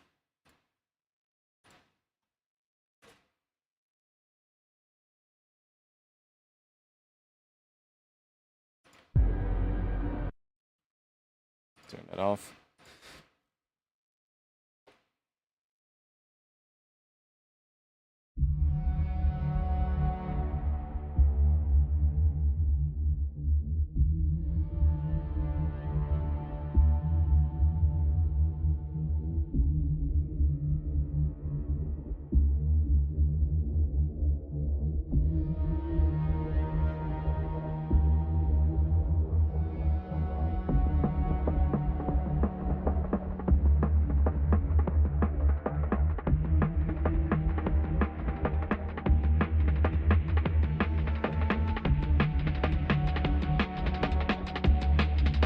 I don't really like it in the mix here, so It's good for something else, but let me just take just a MIDI, save that, get rid of that. Okay. Let's go more down here because we can work on the intro later. We've got a bit of an intro now, so it's now more I want to work on here. It's more fun as well, you know. Let's listen to what we have here one more time.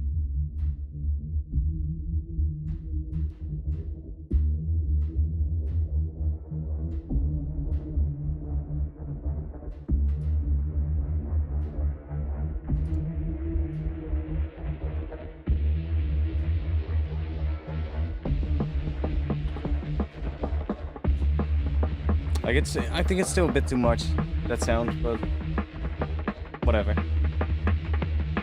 Like I said, it's not too important at the moment.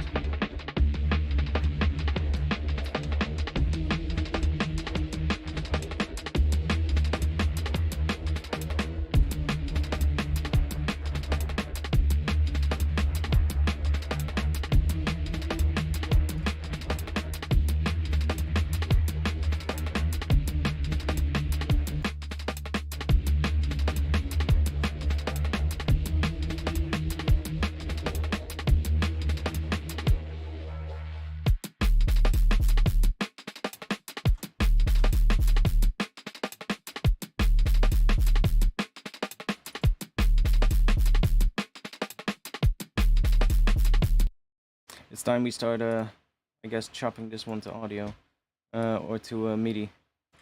So it's longer, but can we slice the MIDI now? It's gonna include all of these as well, but it's not really that important. Let me just make it the same. So that one, we skip that one. We have that one, and then we have all of these, yeah.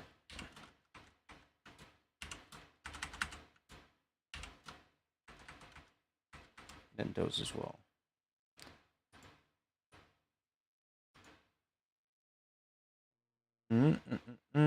Slice the MIDI, transients.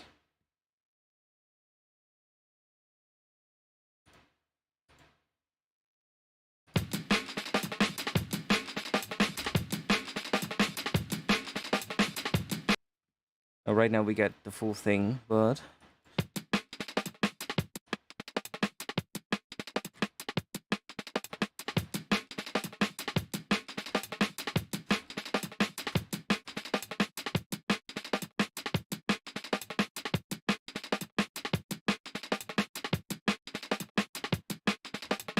oh, it only did the part that I had looped. Oh, nice.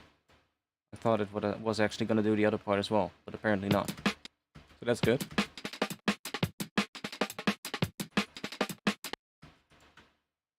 Now, am I going to leave the groove in it or not? I might actually leave it in. It's quite cool. Let me check what it sounds like if we...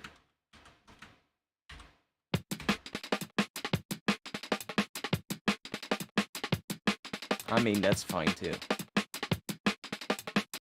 That's good.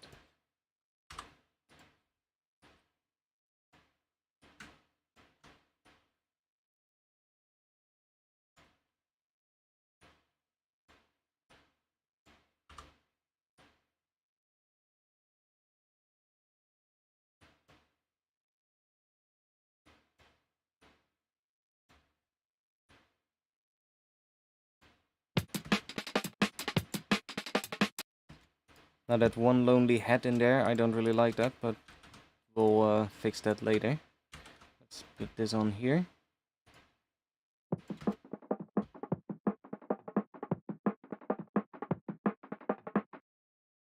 So the beauty of this now is as well we can automate the time.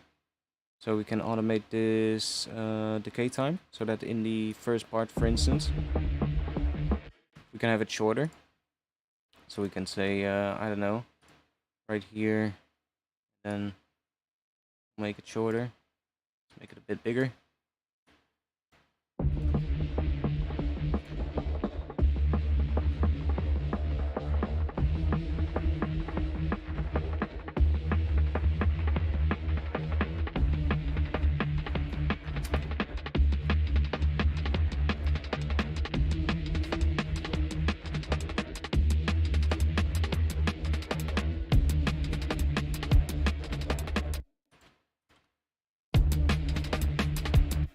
Okay. It's lacking some stuff. Is there a filter on? Yeah, there's a filter turned on. Let me... Can I do this and then copy that to all siblings? I can. Nice.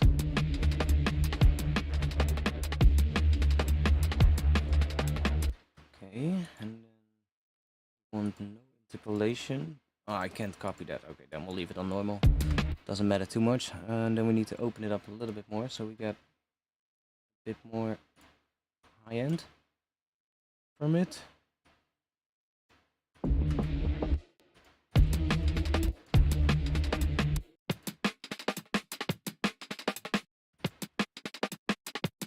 Yeah, it's too short.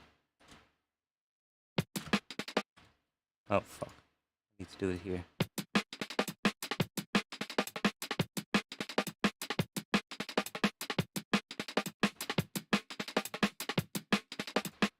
That's more like it.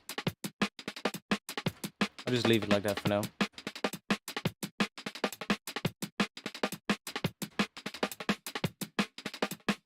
It's a little longer there, but I kind of like it a bit tighter, a bit snappier. That's always good.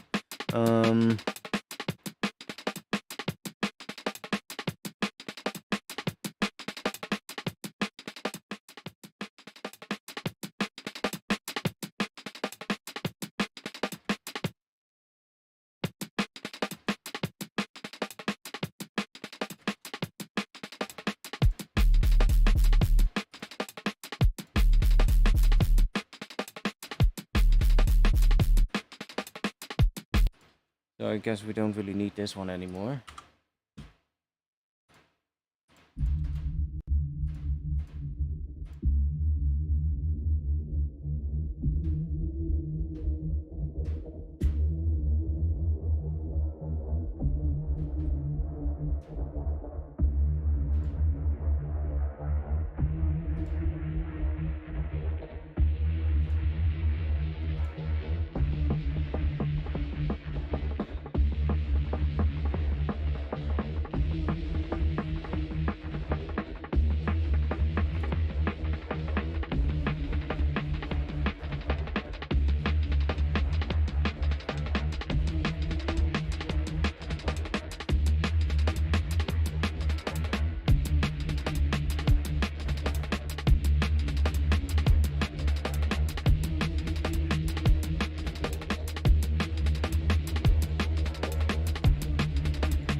Totally gonna have that filtered in the intro, so we got a bit more.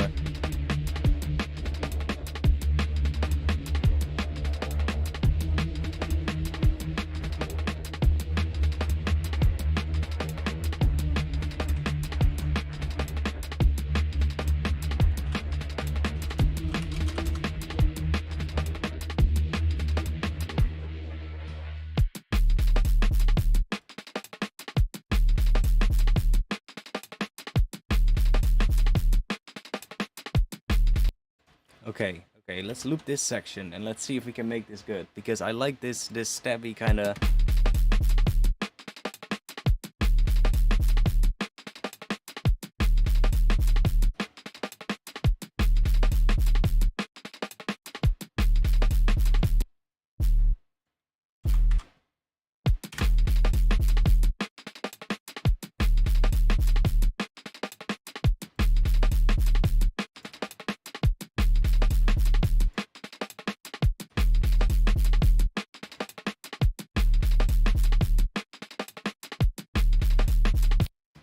So I hear, of course, something in this gap.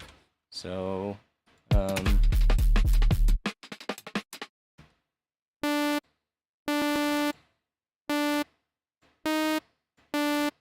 basically that.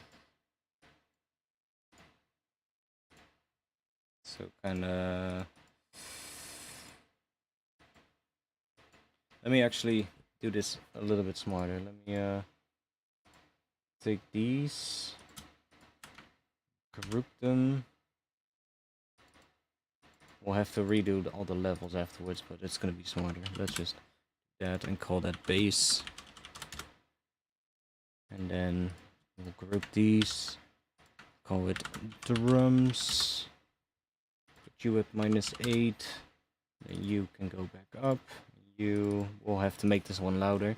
That's fine. Basically do a little bit of gain staging here. Drums and bass is fine for now. The rest can be like that. It doesn't matter too much. So let's see how this sounds now. Yeah, see, now it's all off.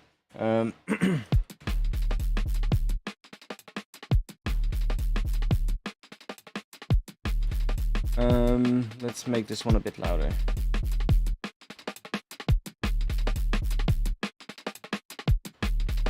There we go.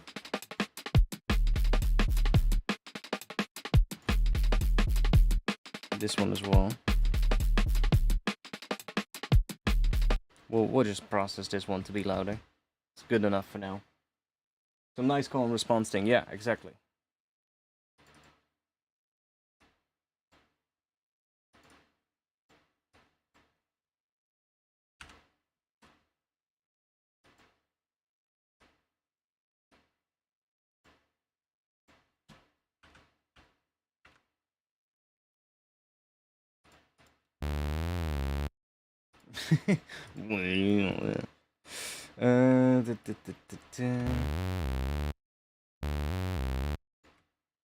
No, that's not what I was hearing.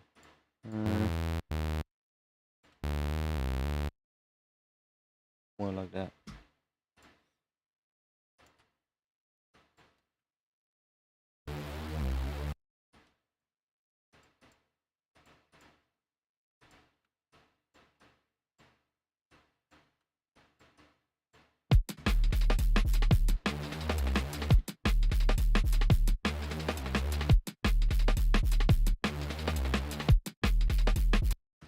Just listening to the.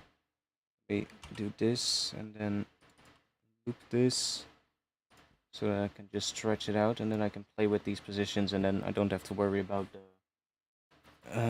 other ones.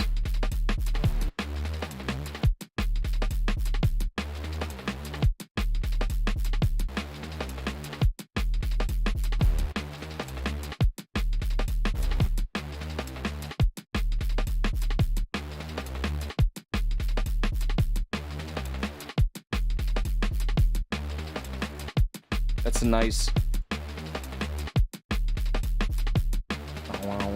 That's a really good groove. So like, I don't know, we'll map something here.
Okay.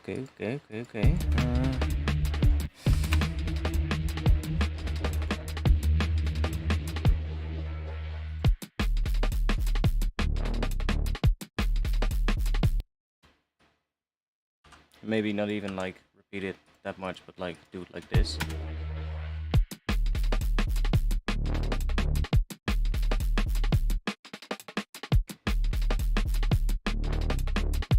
And then something else in that gap. So I have like, I guess 3 things, so like interacting with each other, and then maybe even 4 things that you do. Like I think like we need to have like a sustained Reese coming in on the last part, doing that D sharp. We get like wow, bum, dun dun dun. Go back into like the lower thing.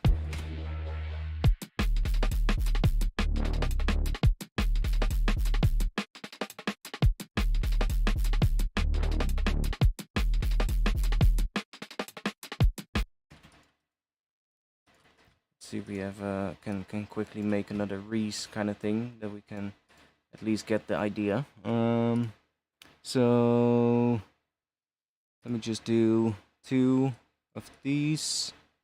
Drop you on there. Drop you on there. 50 minus 50. Then we have a detune knob right now here.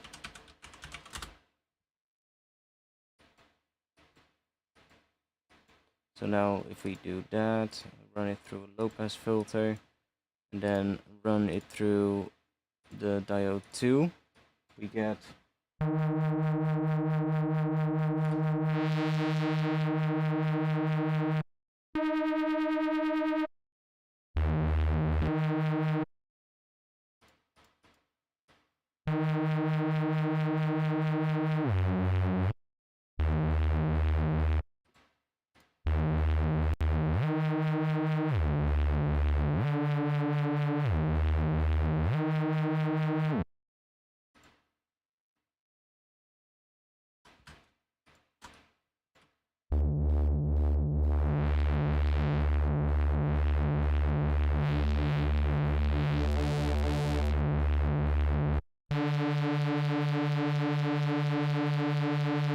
oh yeah, stupid me, this one.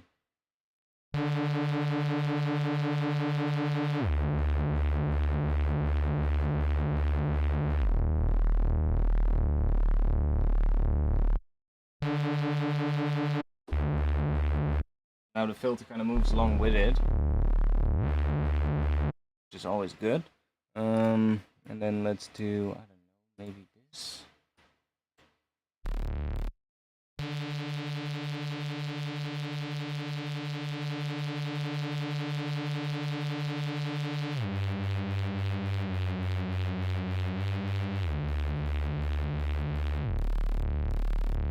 I don't like it on the low note, so.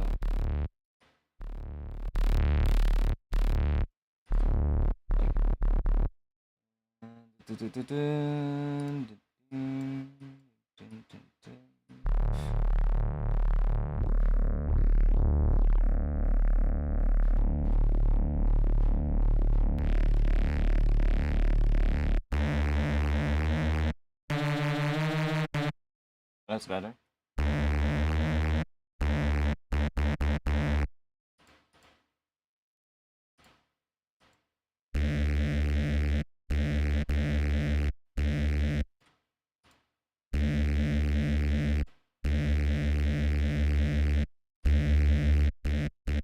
We'll just add a separate sub if we have to.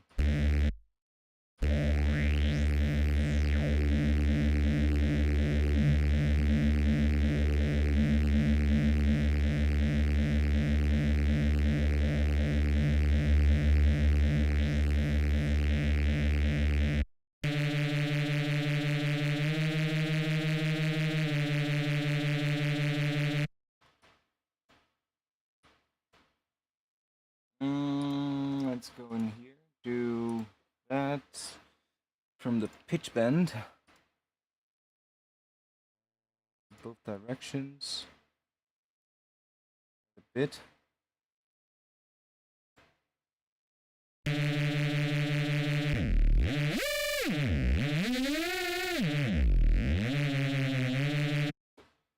good shit. And then can I guess do that one as well maybe. Let's try note.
Here to pick bend as well.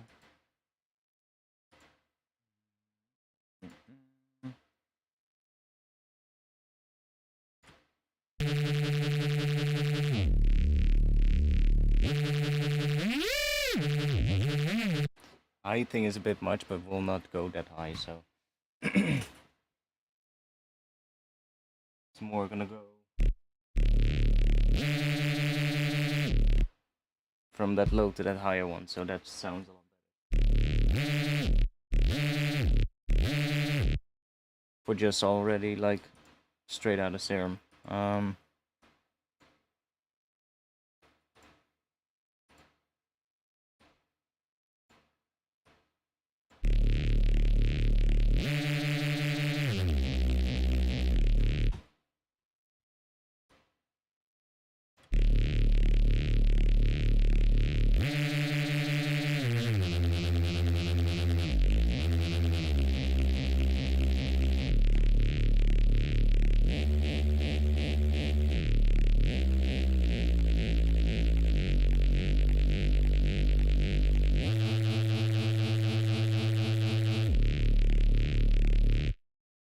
Like that could be a good starting point for a nice Reese. So, what are we gonna do there? Let's see. What's this one doing, by the way? It's literally just that. I mean, it kind of works. For the intro.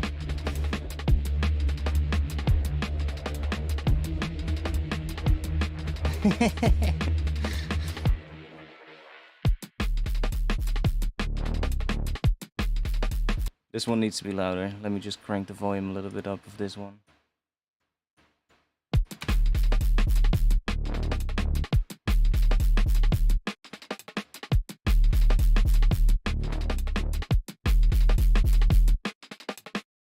Okay, let's think.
I should do pitch bend first, by the way, before I tweak that. Because if we're gonna add some pitch bend, it's probably gonna throw our modulation off again. So if I do, for instance, this, yeah, see. So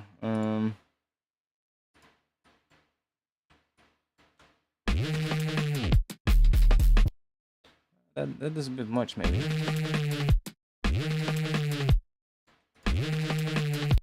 I like it at the start, but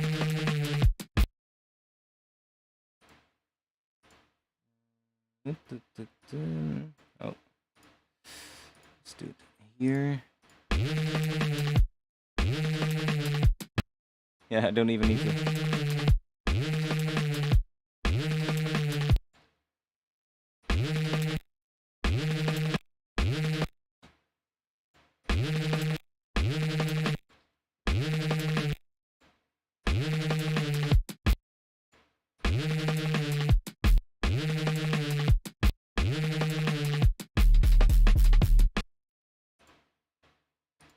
Obviously, it needs, I guess, a sub, because it doesn't really have sub, but and it all needs to be processed a lot more, obviously, but.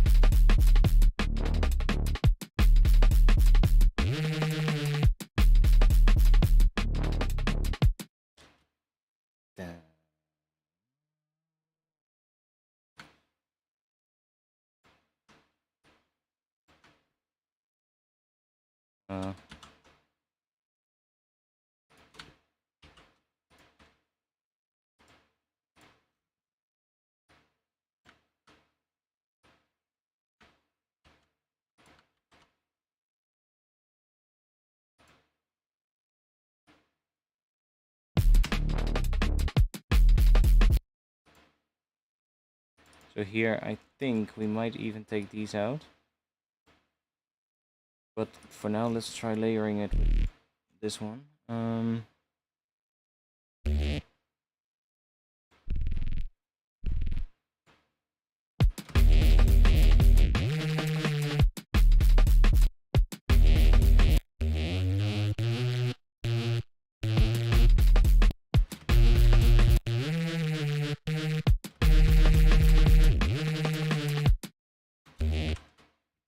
Yeah, I think it will have to replace this one.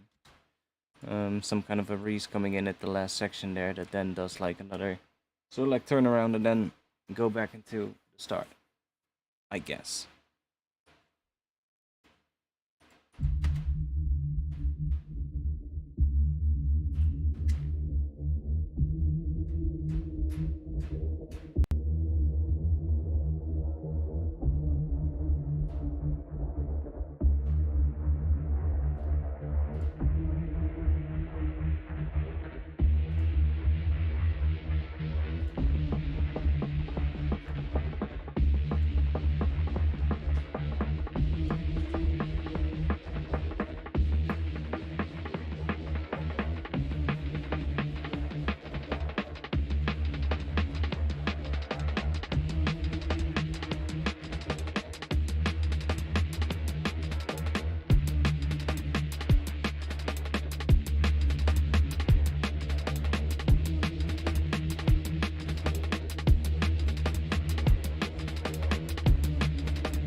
Still such a weird fucking sound.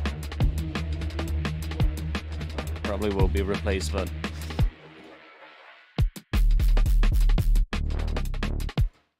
I'm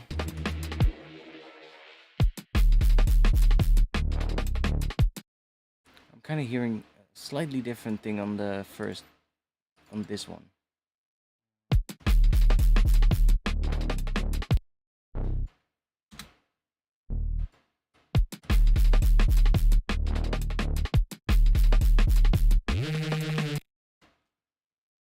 Hear that section without the other Reese.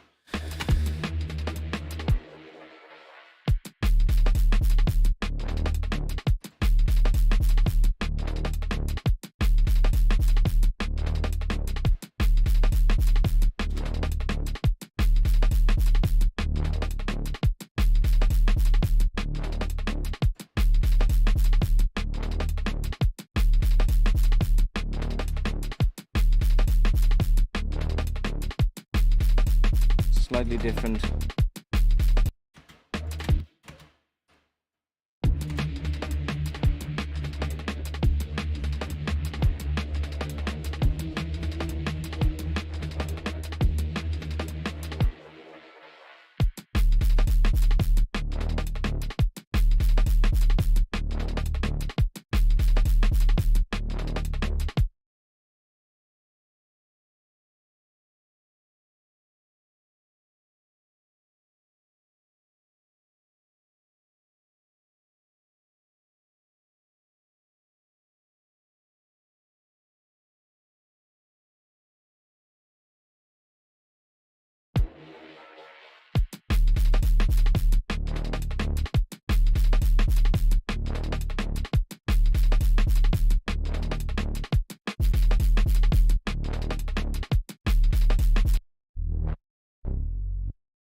God damn it, why didn't you work? Come on. There you go.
Do we have a filter on here?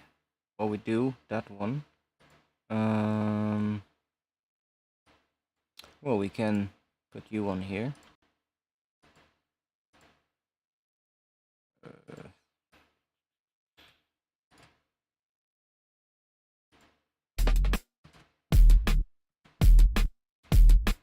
Cool. Wow.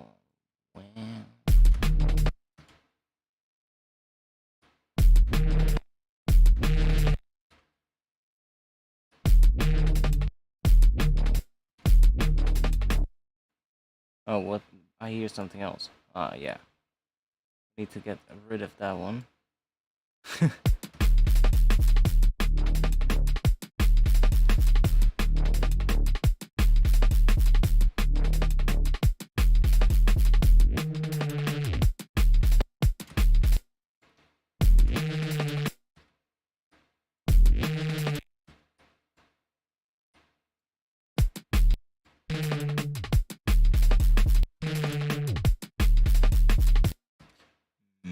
I really like it.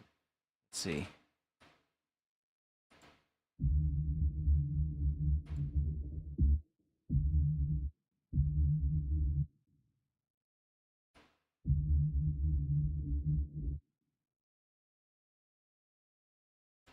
I do like that stabby thing. And that one is kind of cool. It just needs some more processing. Like this one. That one just needs a bit more processing. So like if we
Damn.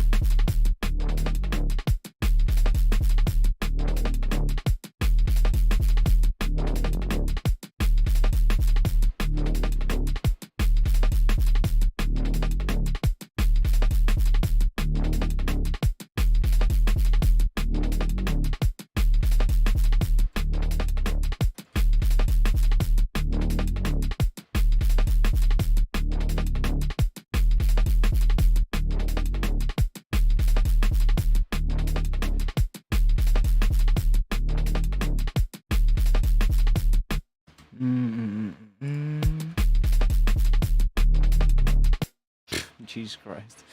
It's a bit much.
I'm thinking what we can do with this one.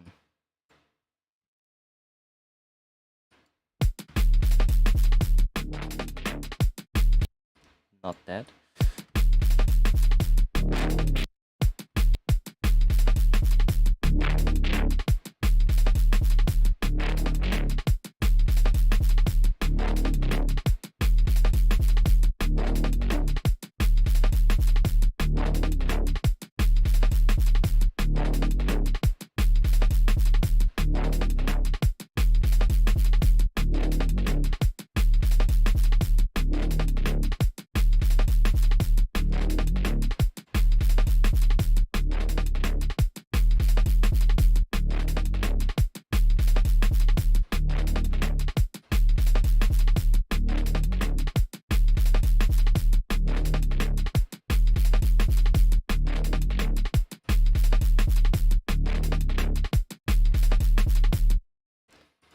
Now I also noticed that there's a lot more kicks in the pattern. Oh no, they're there, but they're just a little bit hidden because they're layering with this one. So let's see. Let's grab LFO tool, drop that on the break here, and let's make ourselves a little sidechain here.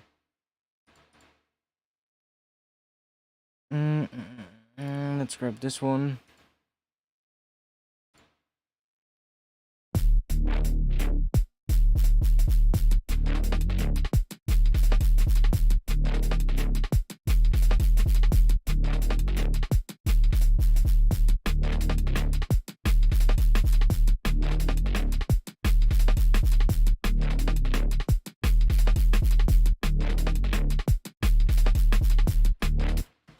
And let's go on here. I'm actually gonna copy this one.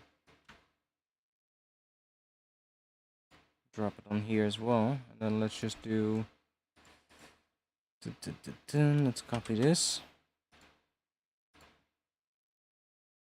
So then at least it's sidechain to the kick, which shouldn't really be doing much because it's not layering with the kick right now. It's more a snare, but we don't have a snare yet. I mean, it's in the break, but should we make a snare?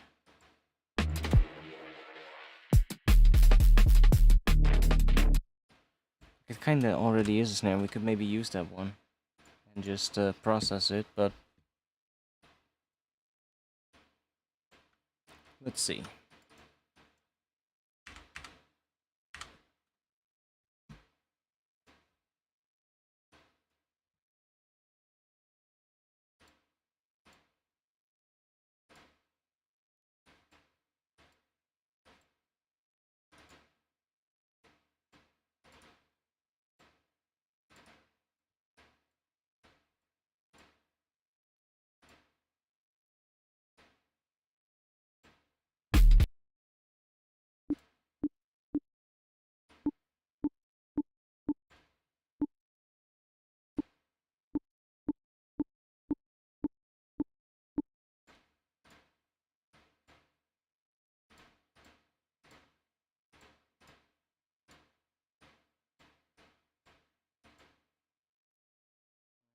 Oh no, wait, I'll do it separate.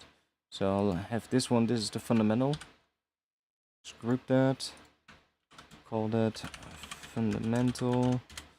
And then we have another one where we will have the noise.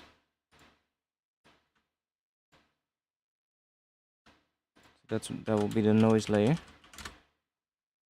So here we can turn that one off, and then we can use this one.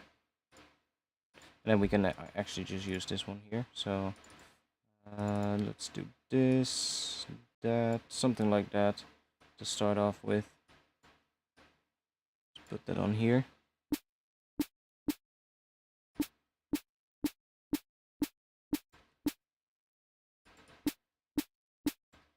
Like that, and then I'm gonna put a MIDI echo on here.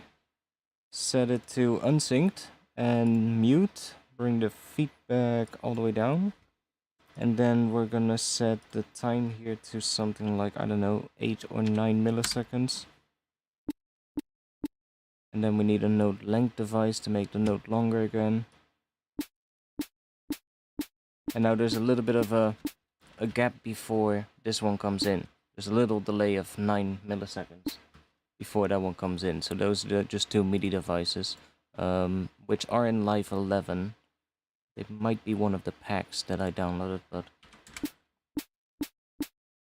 maybe 10. But you can sort of like give it a slight delay.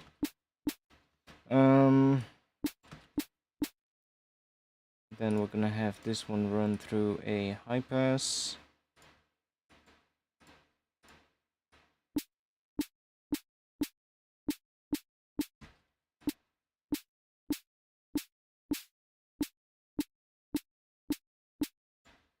And let's go back into here. So this one, we need a pitch envelope here. So I'm gonna make one something like this, and then like that.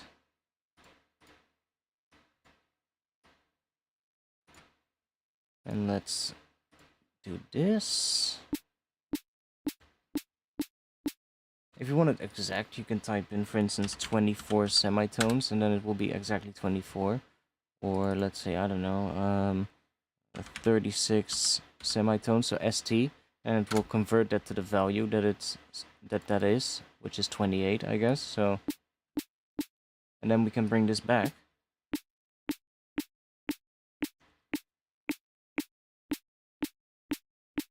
And there you got your sort of like transient punch.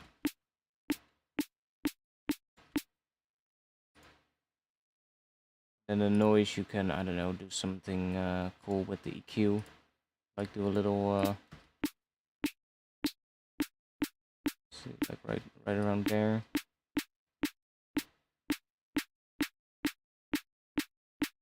kind of cool there. So maybe do this and then use one of these to kind of make it a little bit, give it some movement. A bit more.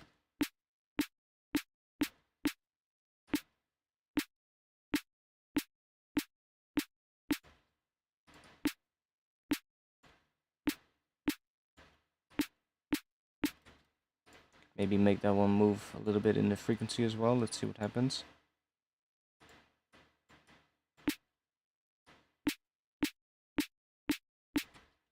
Maybe down. Oh yeah.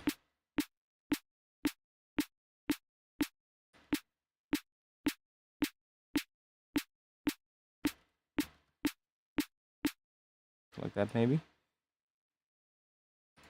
And then let's put Serum effects after it.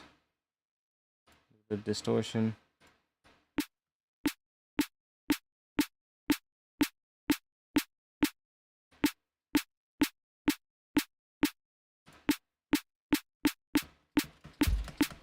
Snare drum. Very basic one, but from here you could, you know, start adding layers and shit. Make it shorter, tighter, whatever you want. But that's a pretty good starting point for like a snare drum. Like you could easily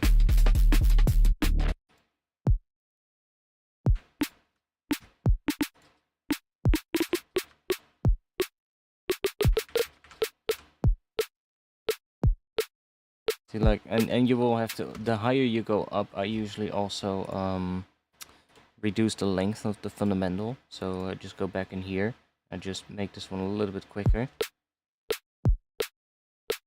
See? This makes it so much better than when it's like that. It's just, the higher you go, the shorter that fundamental can be, and you really only need like a few cycles of it. And then it's that pitch envelope on top of it, this one. And you see how I made like a little thing here? Like if I do this, and then just curve it down, listen to how different it sounds. See? So that little extra stage, that little extra point, where it just stays on the maximum pitch, basically, is really important. And I made it so small, like if I go something like this, I can kind of make it a little bigger, but then this has to be a lot quicker. And you don't really get much, like right now, already on the highest speed, it's already doing quite a bit, right? So you might want to make it a little bit bigger or a little bit smaller, so it's like a very short part, where it just stays on one pitch, and then it drops down in pitch real quick, like that. And then you just bring it back until you got enough of it. And if I put another LFO2 after this, and then do note retrigger, and let me just put these all the way up, so it's just going to be at the maximum level. Let's just drop an external instrument in this rack and send that into, which one is this? Is this 8? Yeah. So into 8 and then into LFO2. Then I'll be able to see it here as well. And see how we have this gap there? So let me do that. Envelope. See how we have this gap? Like it's actually a 16 note long. Just a little over 60 notes. So let's do this. See how this is just a few cycles, and that's all you need for a punchy snare. Like we can, what is that, 4 cycles or something, maybe 4.5 of that sine wave, and that's all you need for a punchy snare. And that's really short. That's like, this is a 16th note, so that is like what, 32nd note, 64th, like 128th note long. That's really short. And then you just go back into the noise and see how I now have this note length device here, or what is a note echo device, and that's where I can use it to kind of tweak the length of that gap. So if I now bring this down, you can see that the noise moves back. and we just tweak it until it sits right around here, maybe a little earlier, so it comes in a little bit during that fundamental. And then we can go into the noise, and we can tweak this.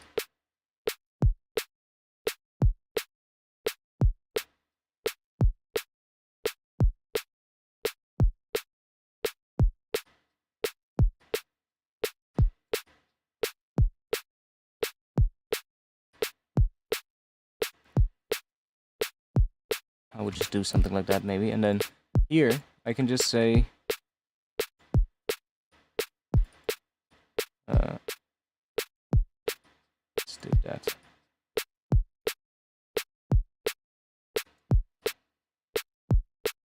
So here I can make it tighter again, however tight we need it to be. We can just go all the way down to a very minimal snare if you want.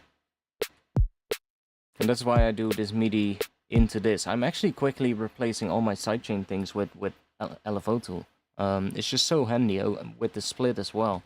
Like if you just want to sidechain the low end, you just turn that on, it gets like a low pass filter, and you can just say like everything below this frequency needs to be sidechain. It's so quick. I finally got understood the whole thing where you just need to double click this note retrigger thing so it turns into an envelope instead of a free running LFO or like a retriggered LFO. And it's so much better. Should I do a little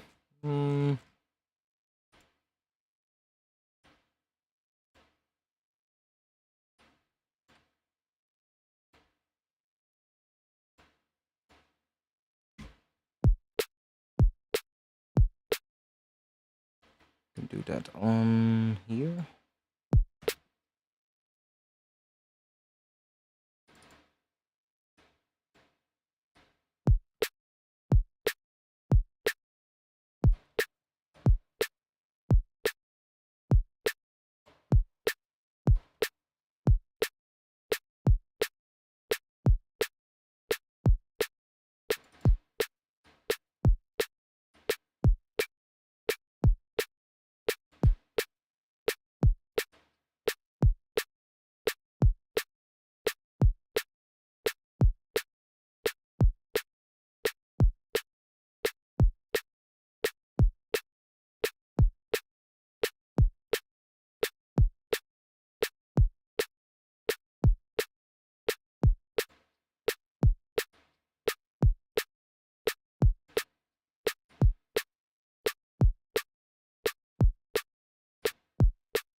Maybe a bit much.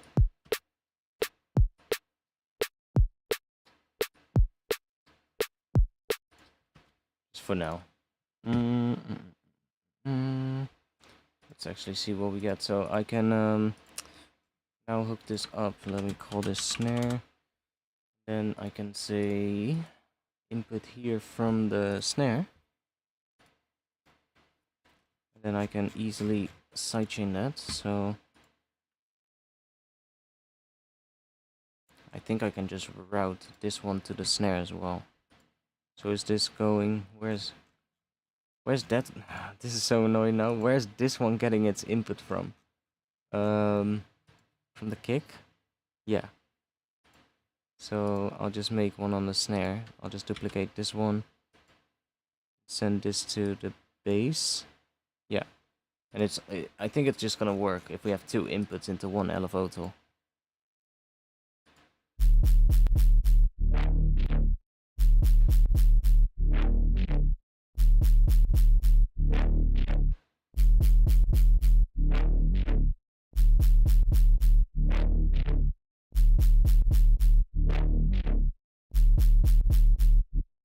I know Kickstart, but I don't really like it.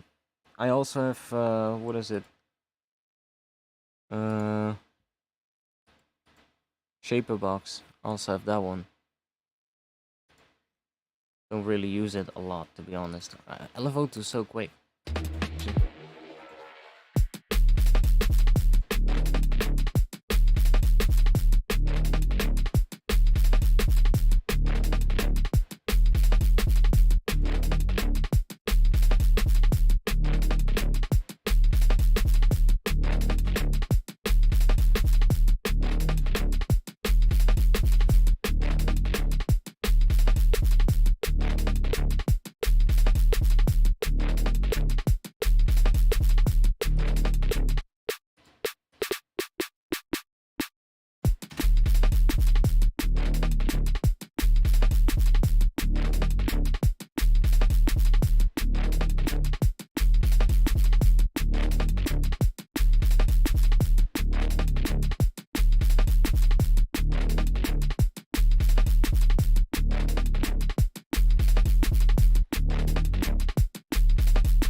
Can we see what pitch this snare is in? I want to know, so I can see how to layer them. Oh, that's pretty easy to see. What is that? It's a G sharp 2. Okay, if it's a G sharp 2, then if I just pitch this whole break up one semitone, did I just do 2? Why is it going to 2 when I type up? That's weird. I want it to go to 1. Up. Then it should be A.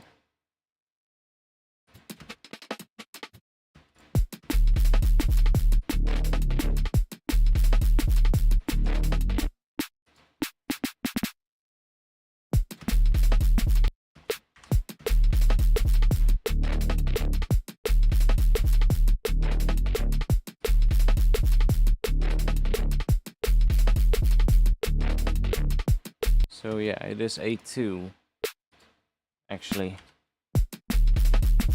that's the pitch of the snare. So if we now make a good snare for this that fits with that break, we can kind of, you know, make a good break out of this, basically. Oh, damn.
Can at least hear what I'm doing that way.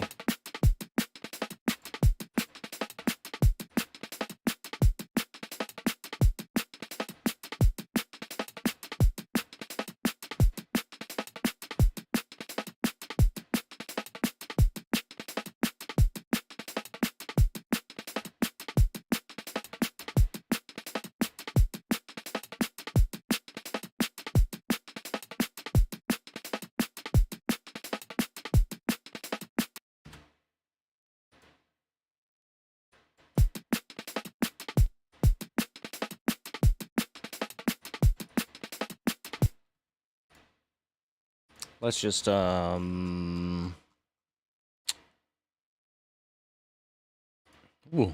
haven't used that one in a while. An old one.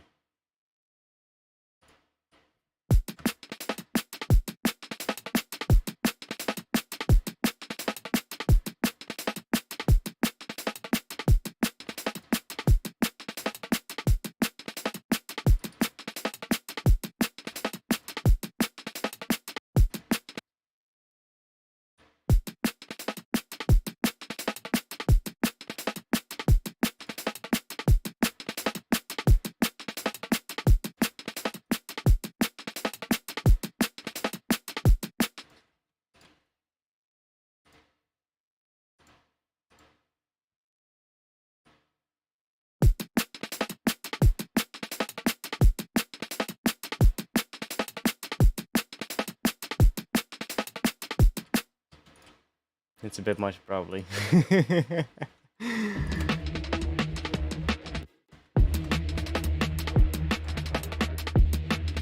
Boom, that kick.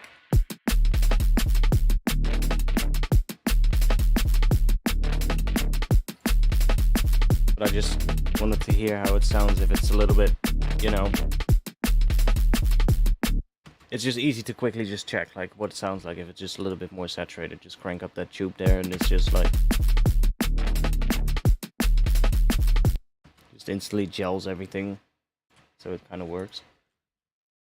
Like especially with like the head and stuff as well running through it.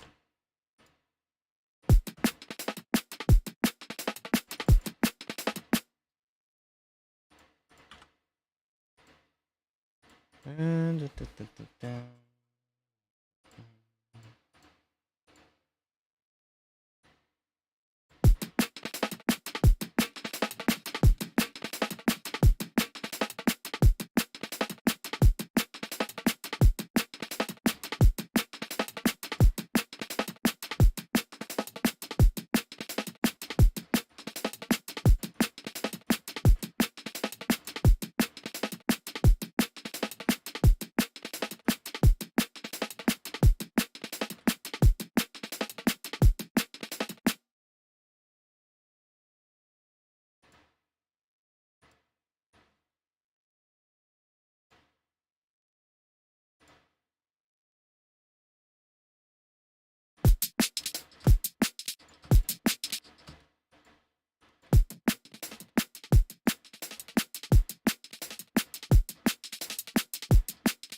it's so weird, that phasing. You hear it, it's just like immediately phasing.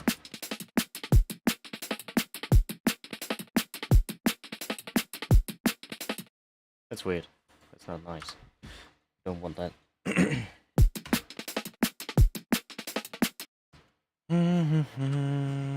What can we do?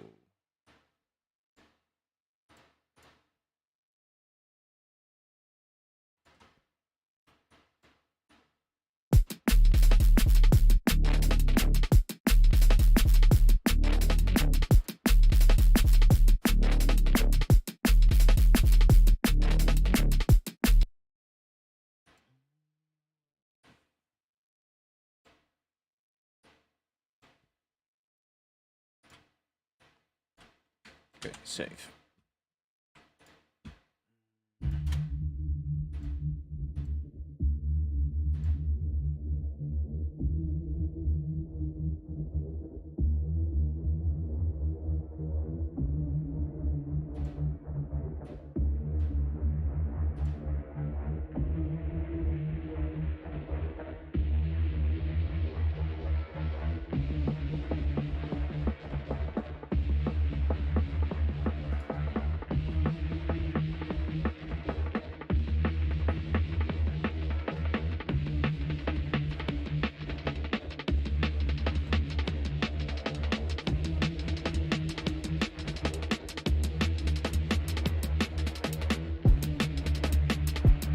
Yeah, that kick is just way too much now because of the distortion.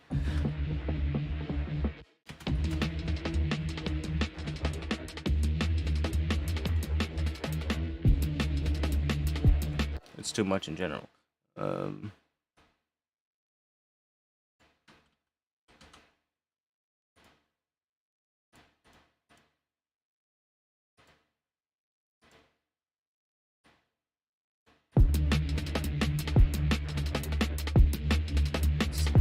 Too loud as well here, but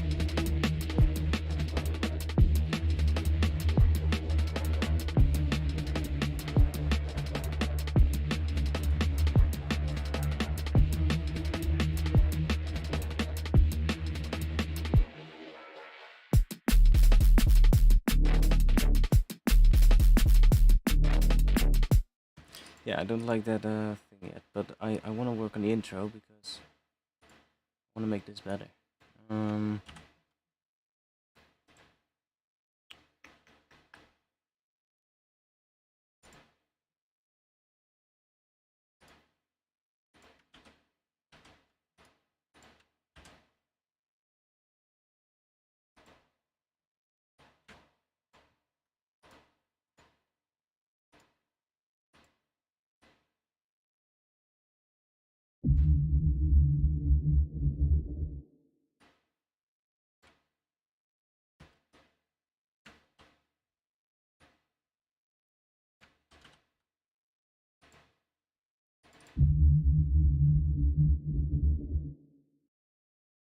So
oh, that's nice.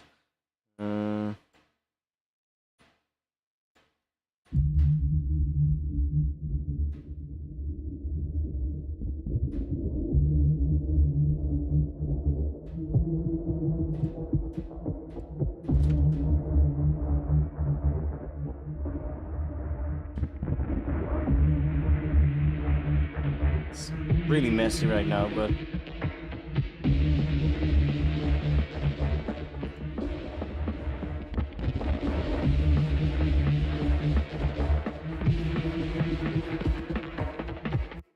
why is this one so loud compared to what this one was? Is it me or? Oh wait, that should be better.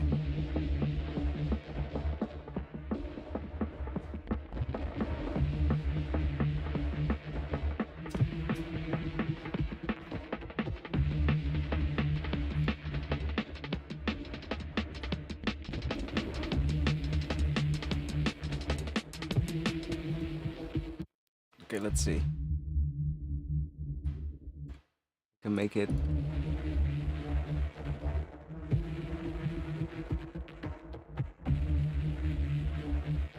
Clean it up.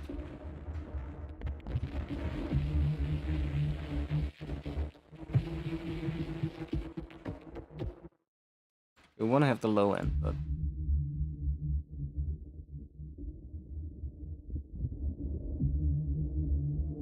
maybe like 1K.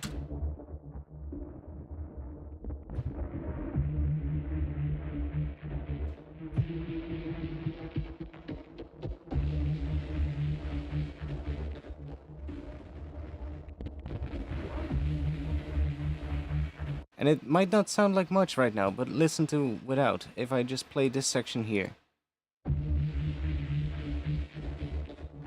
Listen to the high end. This width. And then now this is without.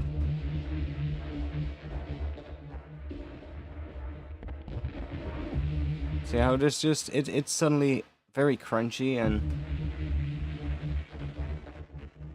that's basically the high end dipping below this threshold right here. So what we have here is we just have a very, well, I guess we could even, oh yeah, this needs to be at 0.25, so it's like gating instead. And then we just say like below this value, everything that's below that is gated down, so. See?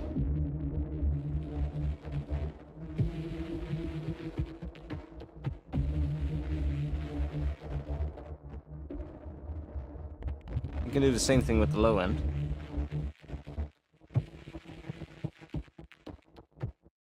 See, so you can even make things like, so like more rhythmic or whatever, if there's a rhythm inside something.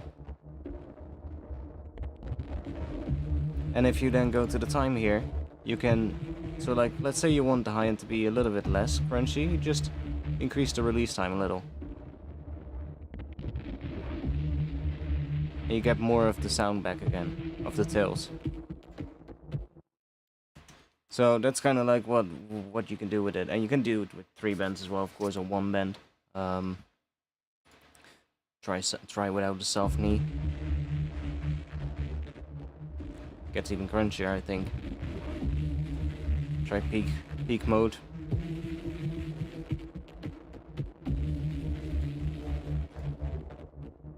It definitely gets crunchier without the soft knee.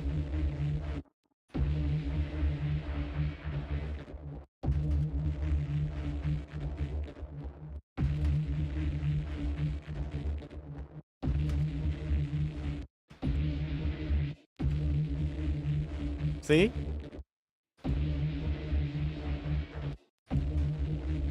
So good. And then the amount brings it in. So if you, because this is connected to the ratio. So it's connected to these ratios. So if we bring this down, the ratio is basically going to go back to 1. So here it's not doing anything. And we just bring the ratio in, so you can make it more and more crunchy. So you can, for instance, say like, oh, I want it to be crunchy here, and here it needs to be smooth, and then here it needs to be crunchy. You can just automate it in. But I'll just leave it like this for now.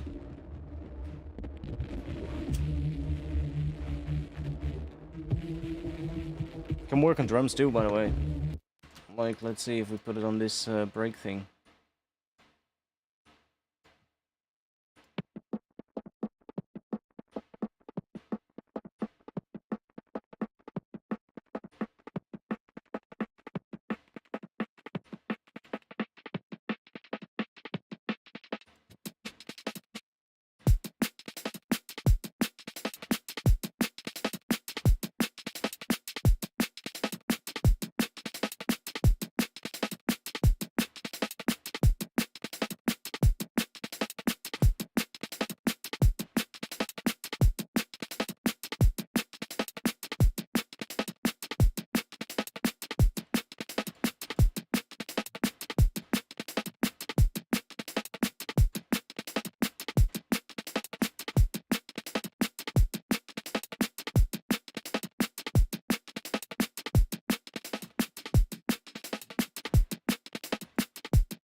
See, so you can make it really.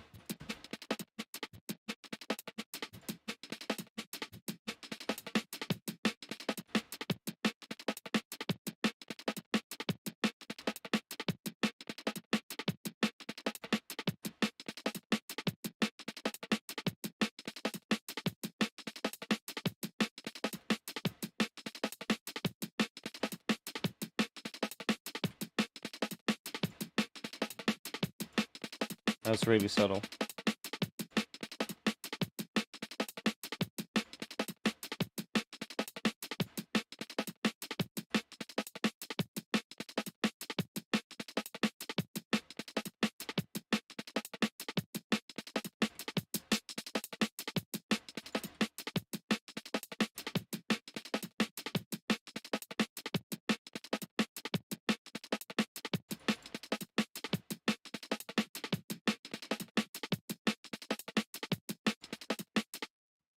Yeah, it's basically a multiband gate if you do it like this. If you don't use the compressors here and bring the ranges of these, just drag them all the way down or set the before ratio to 0.25, it basically acts as a gate. So yeah, it works as a multiband gate, and it's just really quick. So I just made a preset for it, crunchy gate. And you can just quickly put it on things to just clean things up. Like, this one doesn't really need much cleaning, but just as an example, right? It just makes it so much tighter, which can be good. Like, I'm not sure if that's gonna be good in this context, but...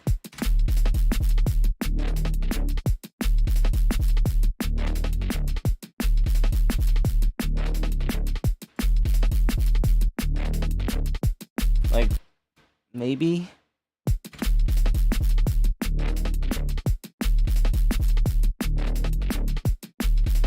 it's so subtle anyway, on this kind of a sound, so... but it's a really handy thing. I used quite a bit, actually. Especially during sound design, just like... fuck it, let's do some more sound design, because... that's a lot of fun. Let's go somewhere here. Let's do another MIDI track.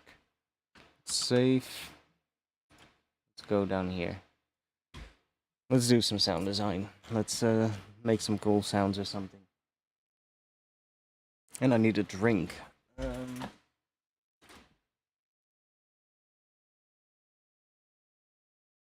One moment. One moment. Let me grab a drink. I need to commend you on your ability to perceive and use the stereo field. Well, actually, I use these tools, especially the vector scope in the bottom right, when I play stuff. You know, I use that for a reason. Mostly because my right ear is pretty fucked, to be honest. Like, my right ear just hears, like, very little high frequencies. And I've had that for a really long time, so it's not something that's really bugging me or something. It's like I'm used to it, basically. My brain, when I listen to music on my headphones, my brain just fills in the high end on the right side, basically. That's just how it goes now. It was really difficult, like, I would say maybe 4 years ago, 5 years ago, something like that. That is when I really started noticing it. I started putting a lot of time and effort into working on music, and I really increased in skill very quickly in that time, and my hearing got, like, well, not my hearing got better, but like you know, your hearing gets trained, right? So you hear subtle differences more, and suddenly I still remember it so clearly. It was like from, like, in the span of a week or something, I suddenly was like, whoa, what the fuck is wrong with my hearing? And I went to like specialists and shit for it. And they were like doing some tests, and in the test itself they were like, well, it kind of sounds, or like how you respond to sound and shit, it's like, that's not somebody who has just gotten hearing loss, because I thought it was like a sudden hearing loss or something that I was dealing with. And they were like, this is not something that has been there suddenly. This is, you've had this for like probably a good part of your life, because you're completely used to it, and you're completely like, you still respond properly, and it's like your brain is completely adjusted to it at this point. Obviously, if you're really gonna train your ears, and suddenly your ears are better at picking out subtle differences, suddenly you're gonna hear it. And that's when I freaked out. I was like, what? But, I mean, eventually it was just like, yeah, I was like, I mean, I hear stuff fine. It's just my left ear is better. That's my left ear is exceptionally good for somebody of my age, and my right ear is just kind of fucked in the high end.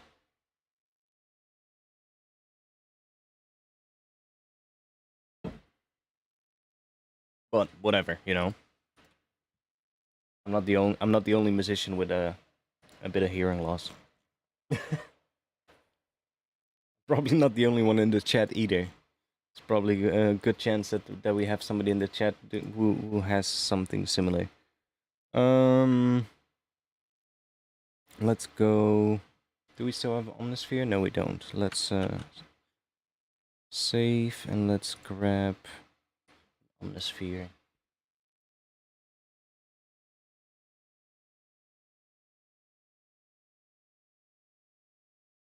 You've been having thumping in your ear. It sounds like a kick drum, the beat irregularly. Interesting. Sure, it is not like a spider living in your head or something. Okay, he's not gonna sleep tonight. Or maybe you just don't care, but no, it's like I don't know what that could be. Like, I'm not an expert at all. But you know, it's it definitely fucked with me for a bit when I really started noticing it. Like, I definitely it took some time before I kind of, you know, got used to it again. It was really weird when it was like suddenly I started noticing it more. And that was I think just because my hearing was getting better at like hearing subtle differences. And suddenly I heard like the high end just I think it was like I was tweaking a ride or something. I think it was something like that, and I was just I think I had just my right earphone on or something, and I switched to tweaking the right, and I was like, what? That right sounds really weird. Is that right fucked in the right side? And I was like looking at it, and I'm like, no, it looks good. I'm like, So I switched to my other ear, and I'm like, wait, what? Okay. And and that's when I really noticed it, when I listened to something just through my right side on my headphones, and just not have the left side on at all. That's when I noticed it, that there was a difference between the two. And I was like, wait, what's going on? But, you know,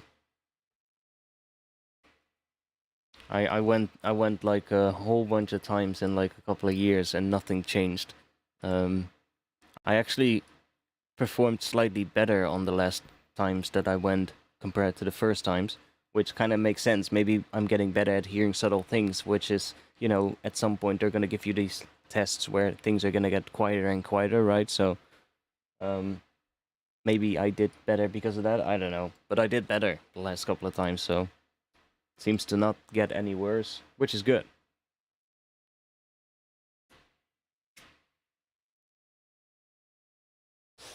Yeah, tinnitus is annoying. I have it a little bit as well. Sometimes, like always in the right ear, like never in my left ear. But I just only notice it when it's really quiet.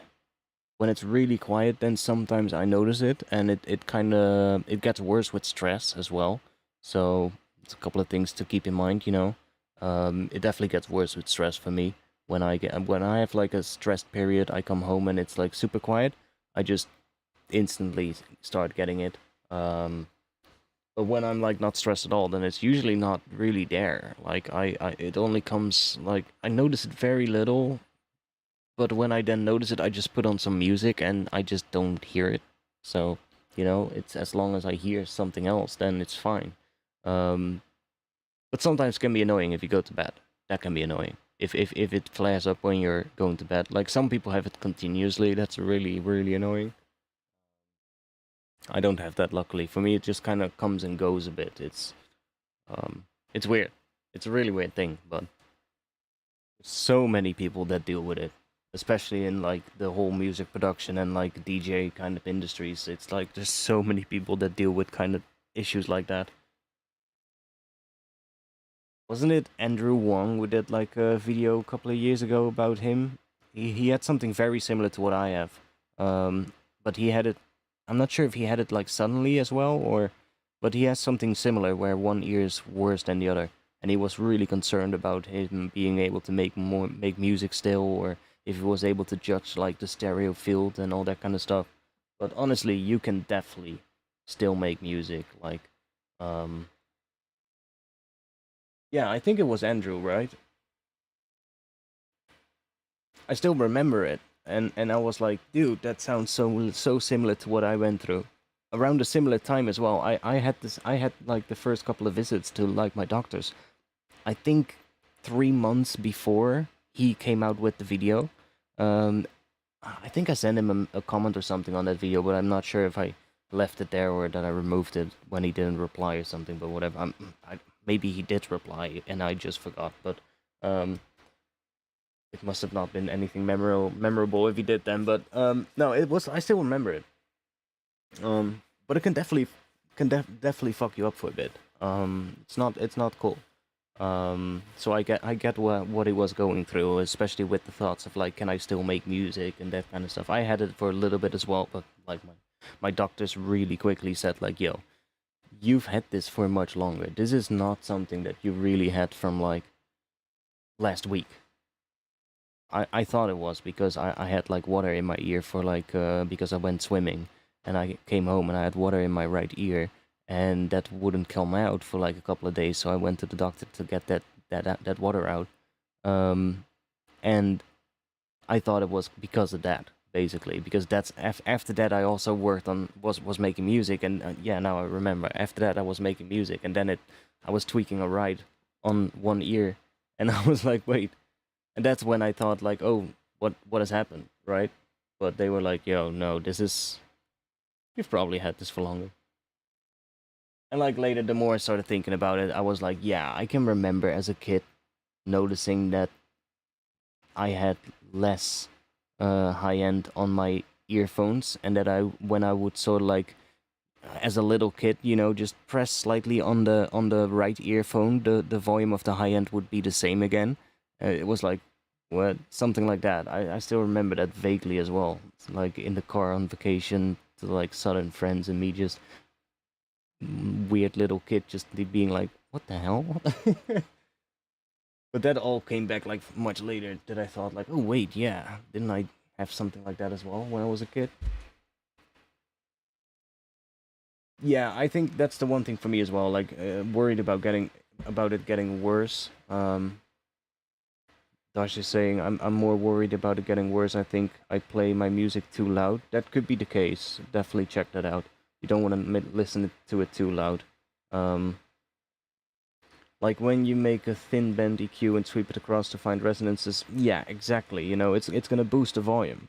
So one thing to do is put a limiter on your master at all times. Like even if people tell you you shouldn't produce with a limiter on your master, just do it. Even if it's just to save your ears, Because if you're gonna sweep an EQ across and you're gonna get a volume spike like that, you could really damage your ears with that. So I've probably done that in the past as well. So that's definitely something why I do it, at least have a limit on the master.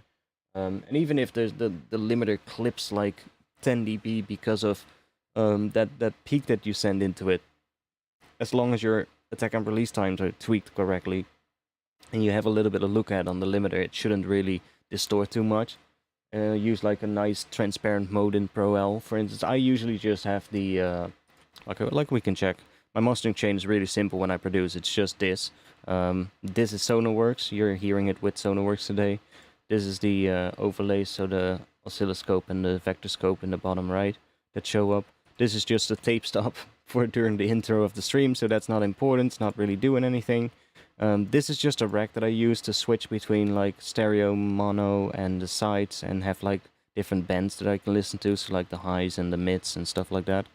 And then just a limiter. That's the only thing that's really doing something. And that is just usually when I'm producing, it's usually just, yeah, Pro L, transparent mode. It's nice and clean. Sometimes I'll switch to like maybe the punchy one or the dynamic or all round. Like these are all these ones I use quite a lot. Modern is alright, but it tends to distort a little. Unless I give it a lot of look at and shit, but then you also get quite a bit of delay. So I don't really like it. I usually just leave it on transparent, quite honestly. And just give it like, yeah, 1.5 seconds a millis look at or something. Attack all the way up, release all the way down, and there you go. And just make sure that these two are down. And then you are basically clipping. And you're basically just clipping off everything that goes above a certain threshold. In this case, it's well, basically 0, of course. But yeah, that will definitely save years, Unless, I don't know, you produce on a really low volume, and you have your headphones turned up a lot, if that limiter is set to like on the if the limiter is on the master, it's gonna clip, especially Pro L, it clips at 0, right? So it's not gonna, you don't have like a ceiling that you bring down. You've got this, which is the gain. So you're boosting the input gain into the limiter. So it's not like, for instance, with the Ableton limiter, where you have a ceiling, right? So you've got a ceiling that you bring down. So you could, let's say you're producing at a really low volume, then you would just bring that down, right? So it's a little bit quieter. And it responds earlier as well, so that you don't still get like a huge volume peak. But with Pro L, you can't really do it that way, so you're kind of forced to produce loud with it, I guess. You could bring the output gain down, but that's not really that's after the gain reduction has been applied, so you want to make sure that it's at least close to the level of what you're producing at, so that it's kind of, when you do that sweep, it kind of just clips everything off or compresses it. Could do it with a compressor as well, but yeah, like listening as well. Just listening to music, if you do that too loud, it can really destroy your ears as well. Like the reason I'm also using Sonarworks today, I'm just trying it out, because look at what Sonarworks does here.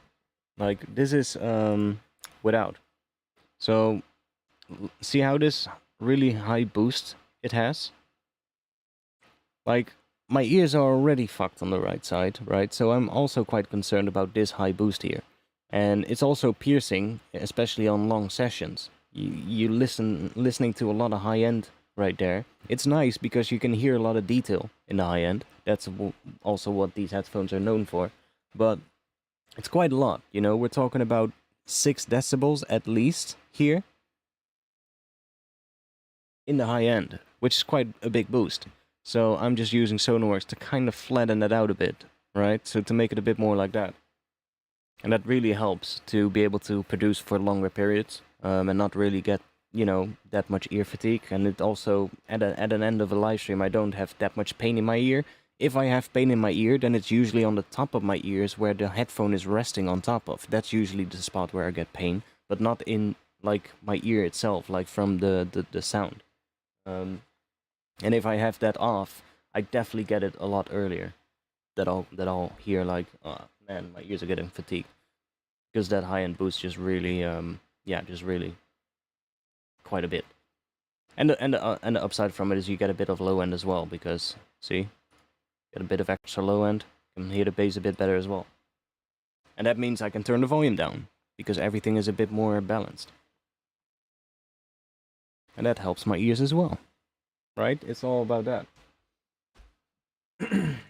Anyways, what were we gonna do? Oh yeah, some sound design.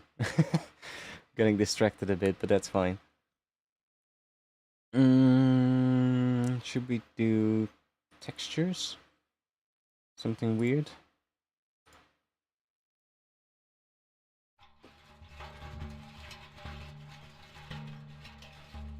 I want something more, maybe percussive. That is really loud now. Let's bring that down a bit.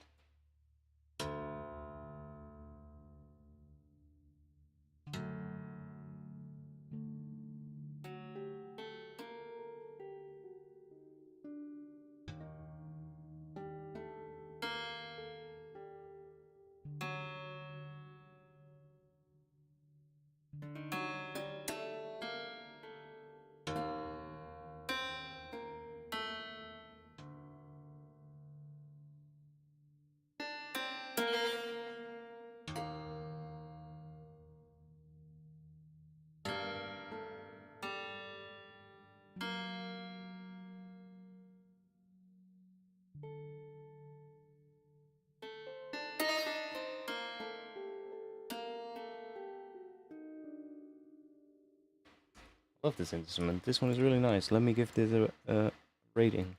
Oh, there's another one. Let's see what that one sounds like as well. That one's pretty cool.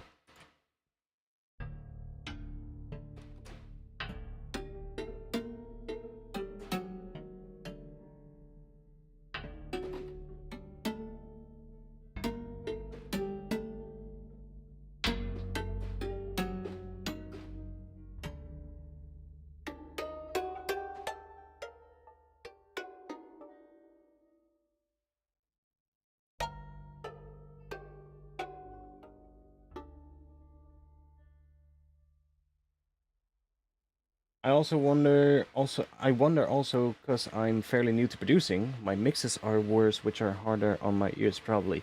That is, yeah, I never really thought about that much, but I think that could potentially also have something to do with it. Like back when I first started, I had so many days and evenings where I just was like distorting drum loops on my core Chaos pad with my headphones on, or like cranked up on the old Sony hi-fi set that I hooked it up to. It was like ghetto as fuck. I still remember it. Hooked up like twisted a couple of audio wires together into like an old plug that I cut off from an old other audio cable. Plugged it into the case pad into like an old hi-fi set, cranked it up. That probably hasn't been all that beneficial as well, definitely. But hey, when you're young, you don't really care about stuff like that, right?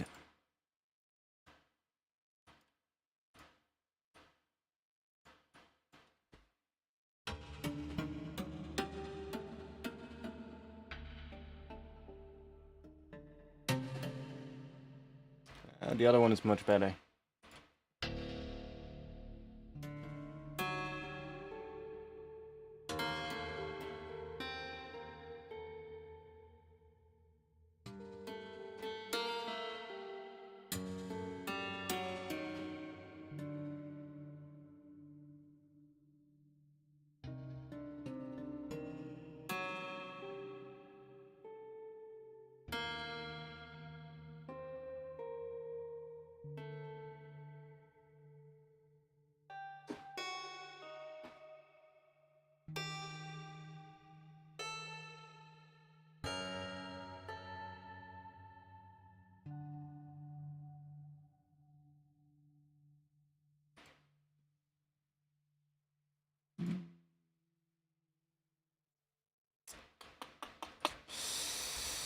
Should we go for the portal?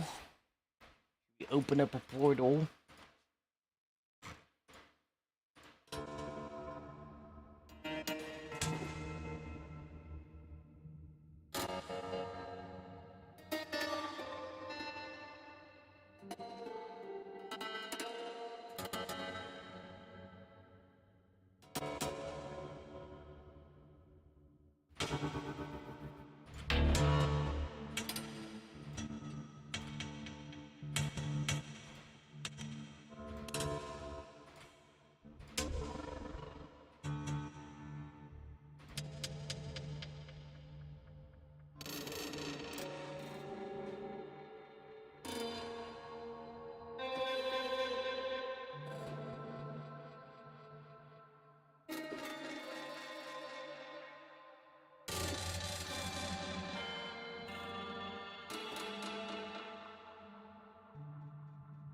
So weird.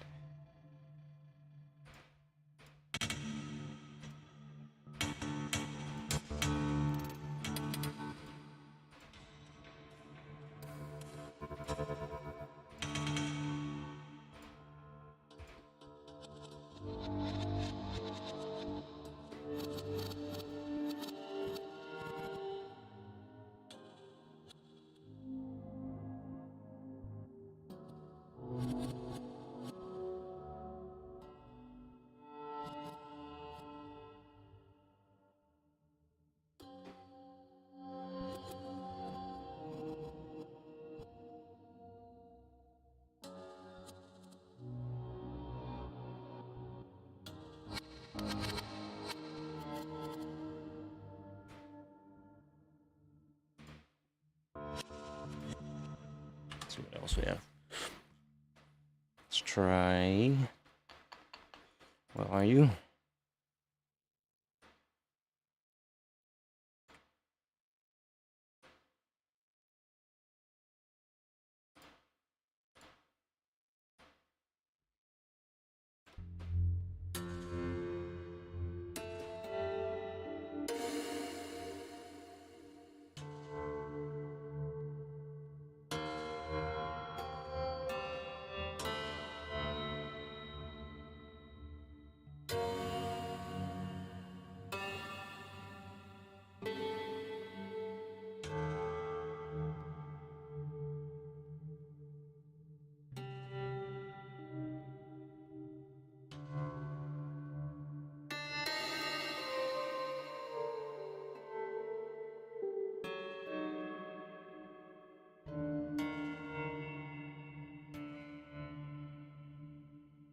This thing is pretty cool. You got some pretty interesting.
This one can do some pretty interesting things. Make it really fast, then. Oh wait, let me.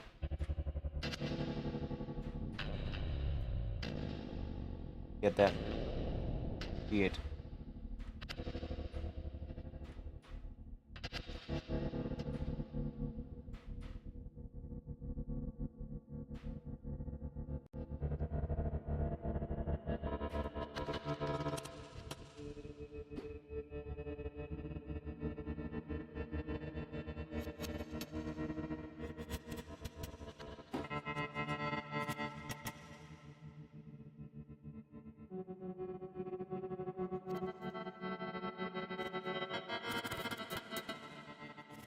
Or tempo sync it.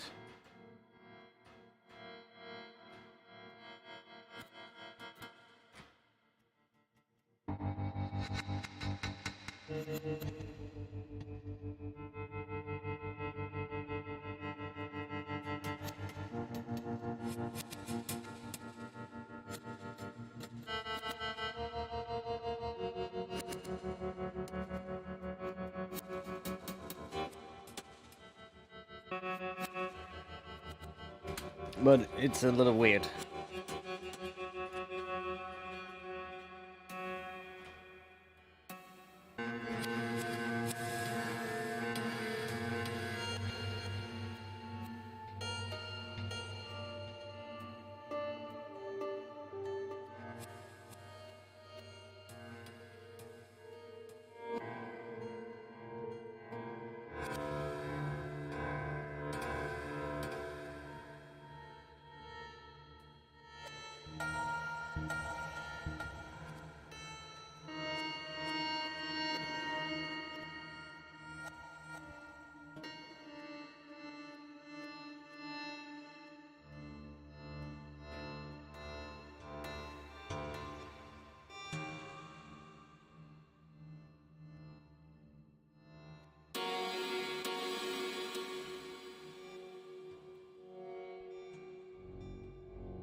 What makes weird sounds?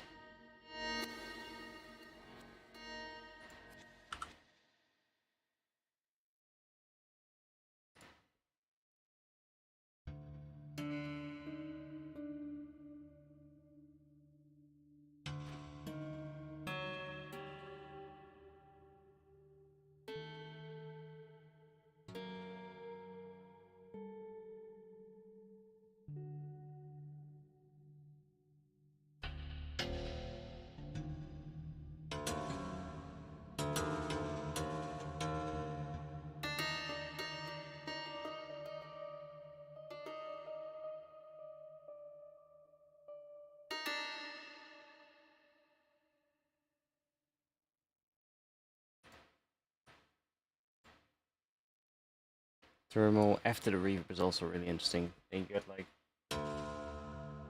weird things when it starts using like I don't know, some dates. That crunchy kind of thing.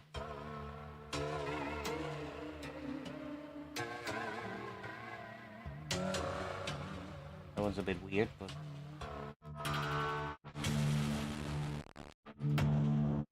see that one? Towards the end, you get that crunchy kind of thing because of the reverb. Put it in front of it, you just get nice reverb.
Huh, well, there you go. Interesting sound.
It's so weird. You can make so many weird things with this one.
weird sound. Let's make another sound. I'm just making a few sounds now. I'll probably stop streaming soon.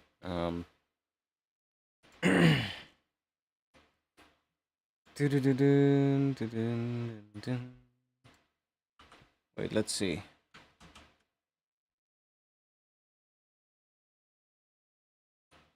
Yeah, I've been working on a few other things as well. I was making let me open that one up. I'm not sure how much I'm gonna work on it now, but was it that one? I think I had this really weird sound that I made. It's like I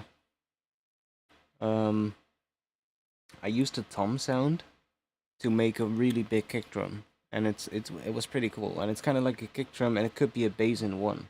I don't have a drop for that track yet. It was just like I was just playing with that sound, seeing how I could make it. And is this the one? Because this looks like it's already something.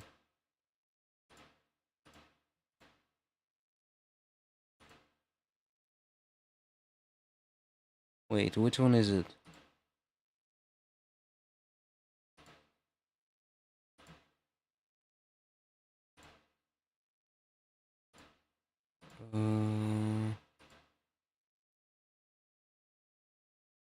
Is it that one?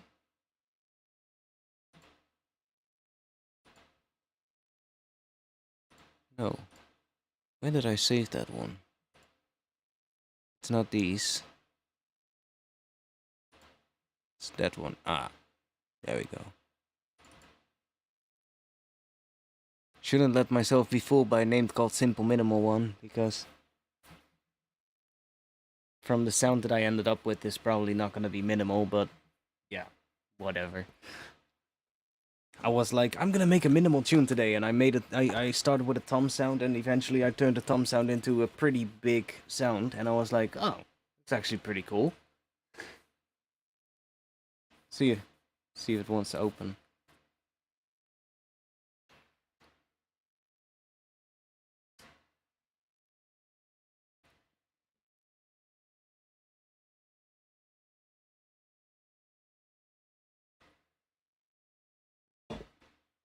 I've really been just, playing around with some processing and seeing what I can, do with it. And I was doing this off stream, but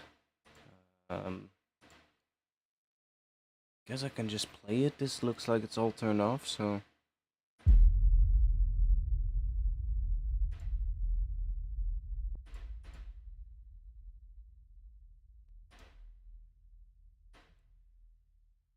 yeah, that's really quiet.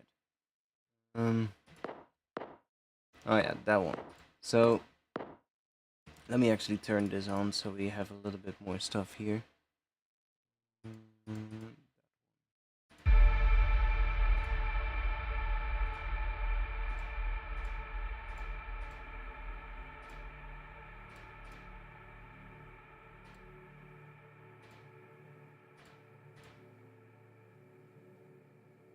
So I was just making like some droney kind of sounds.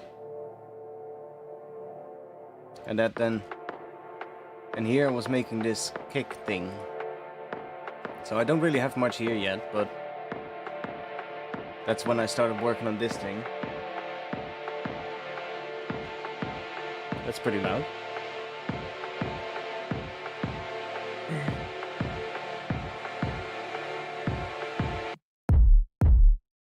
And that thing is actually a tom. This. So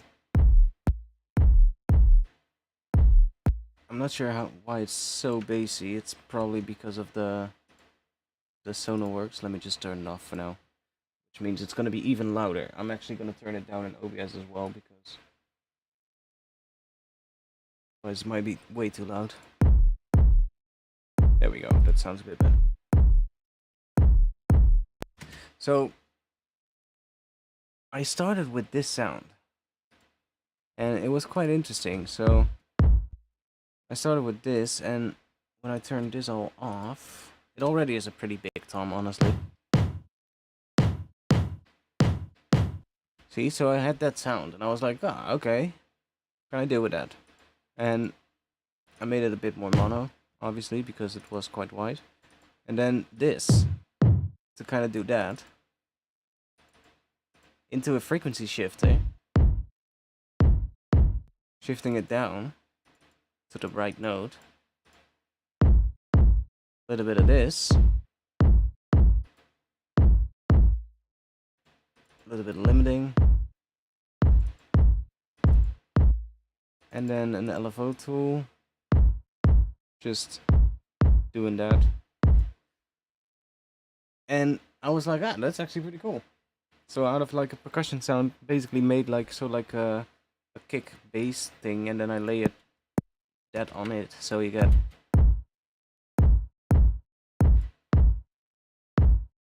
it already has a transient, but there's quite a bit of processing here as well, actually.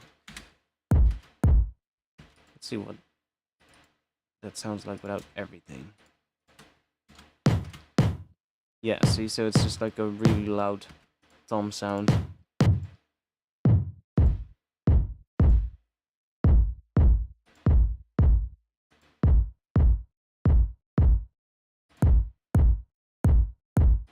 And then I added some sub underneath it as well. Because I was looking at it, I think, through this one, and I was like, it lacks sub. See, it ends at like A1, and it was lacking sort of like this thing I was writing was in D, so it was lacking sort of like that D1. I was like, so I just added a sub. If we add that one, there we've got our D1. And now you can basically use it as a bass.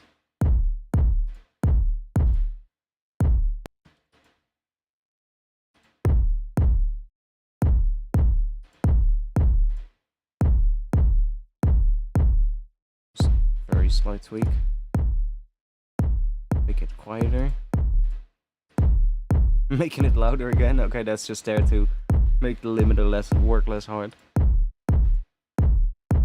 Let's shorten it. Depending on how long I want it, I can use that one. But it was quite an interesting sound to make. Just like basically using a percussion sound and seeing if you can turn it into like some kind of a bass. It's kind of a bass and a kick in one, if I have to give it a name. Just want to make this one longer if I want to get more like sub. But because sub is synthesized as well, I can just make that longer when I want it to be really long, for instance. I have an idea for a drop with this kind of groove in it, but I haven't really had time to make it. Not sure what we have here. We got some stuff. That's just resampled. That's weird.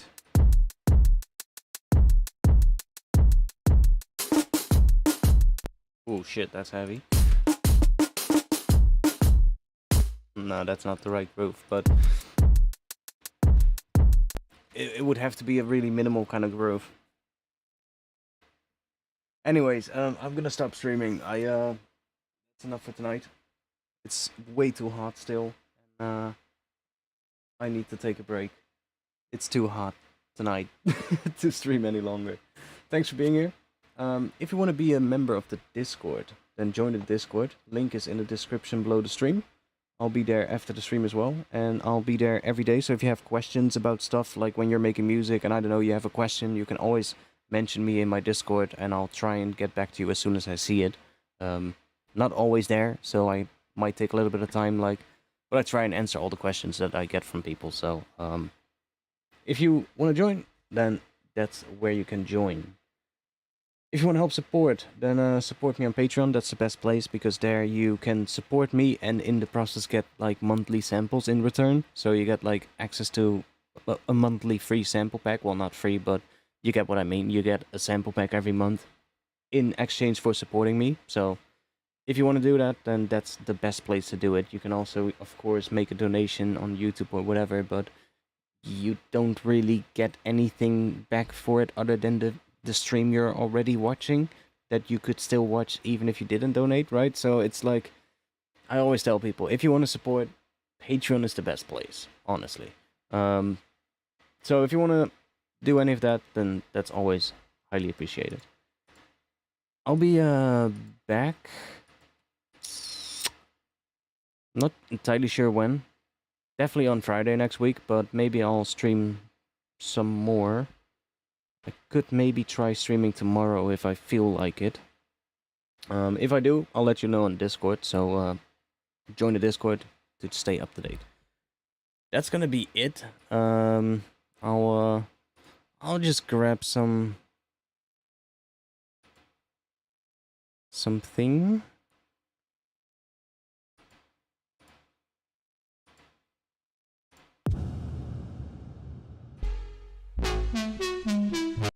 Sure.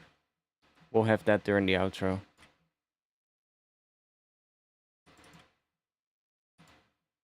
It's gonna be loud, but it's a vibe, I guess. So, thanks for being here. I'll be back soon. Like I said, I'll let you know on Discord when I go live again. That was it. I'll see you guys again in the next one. Peace.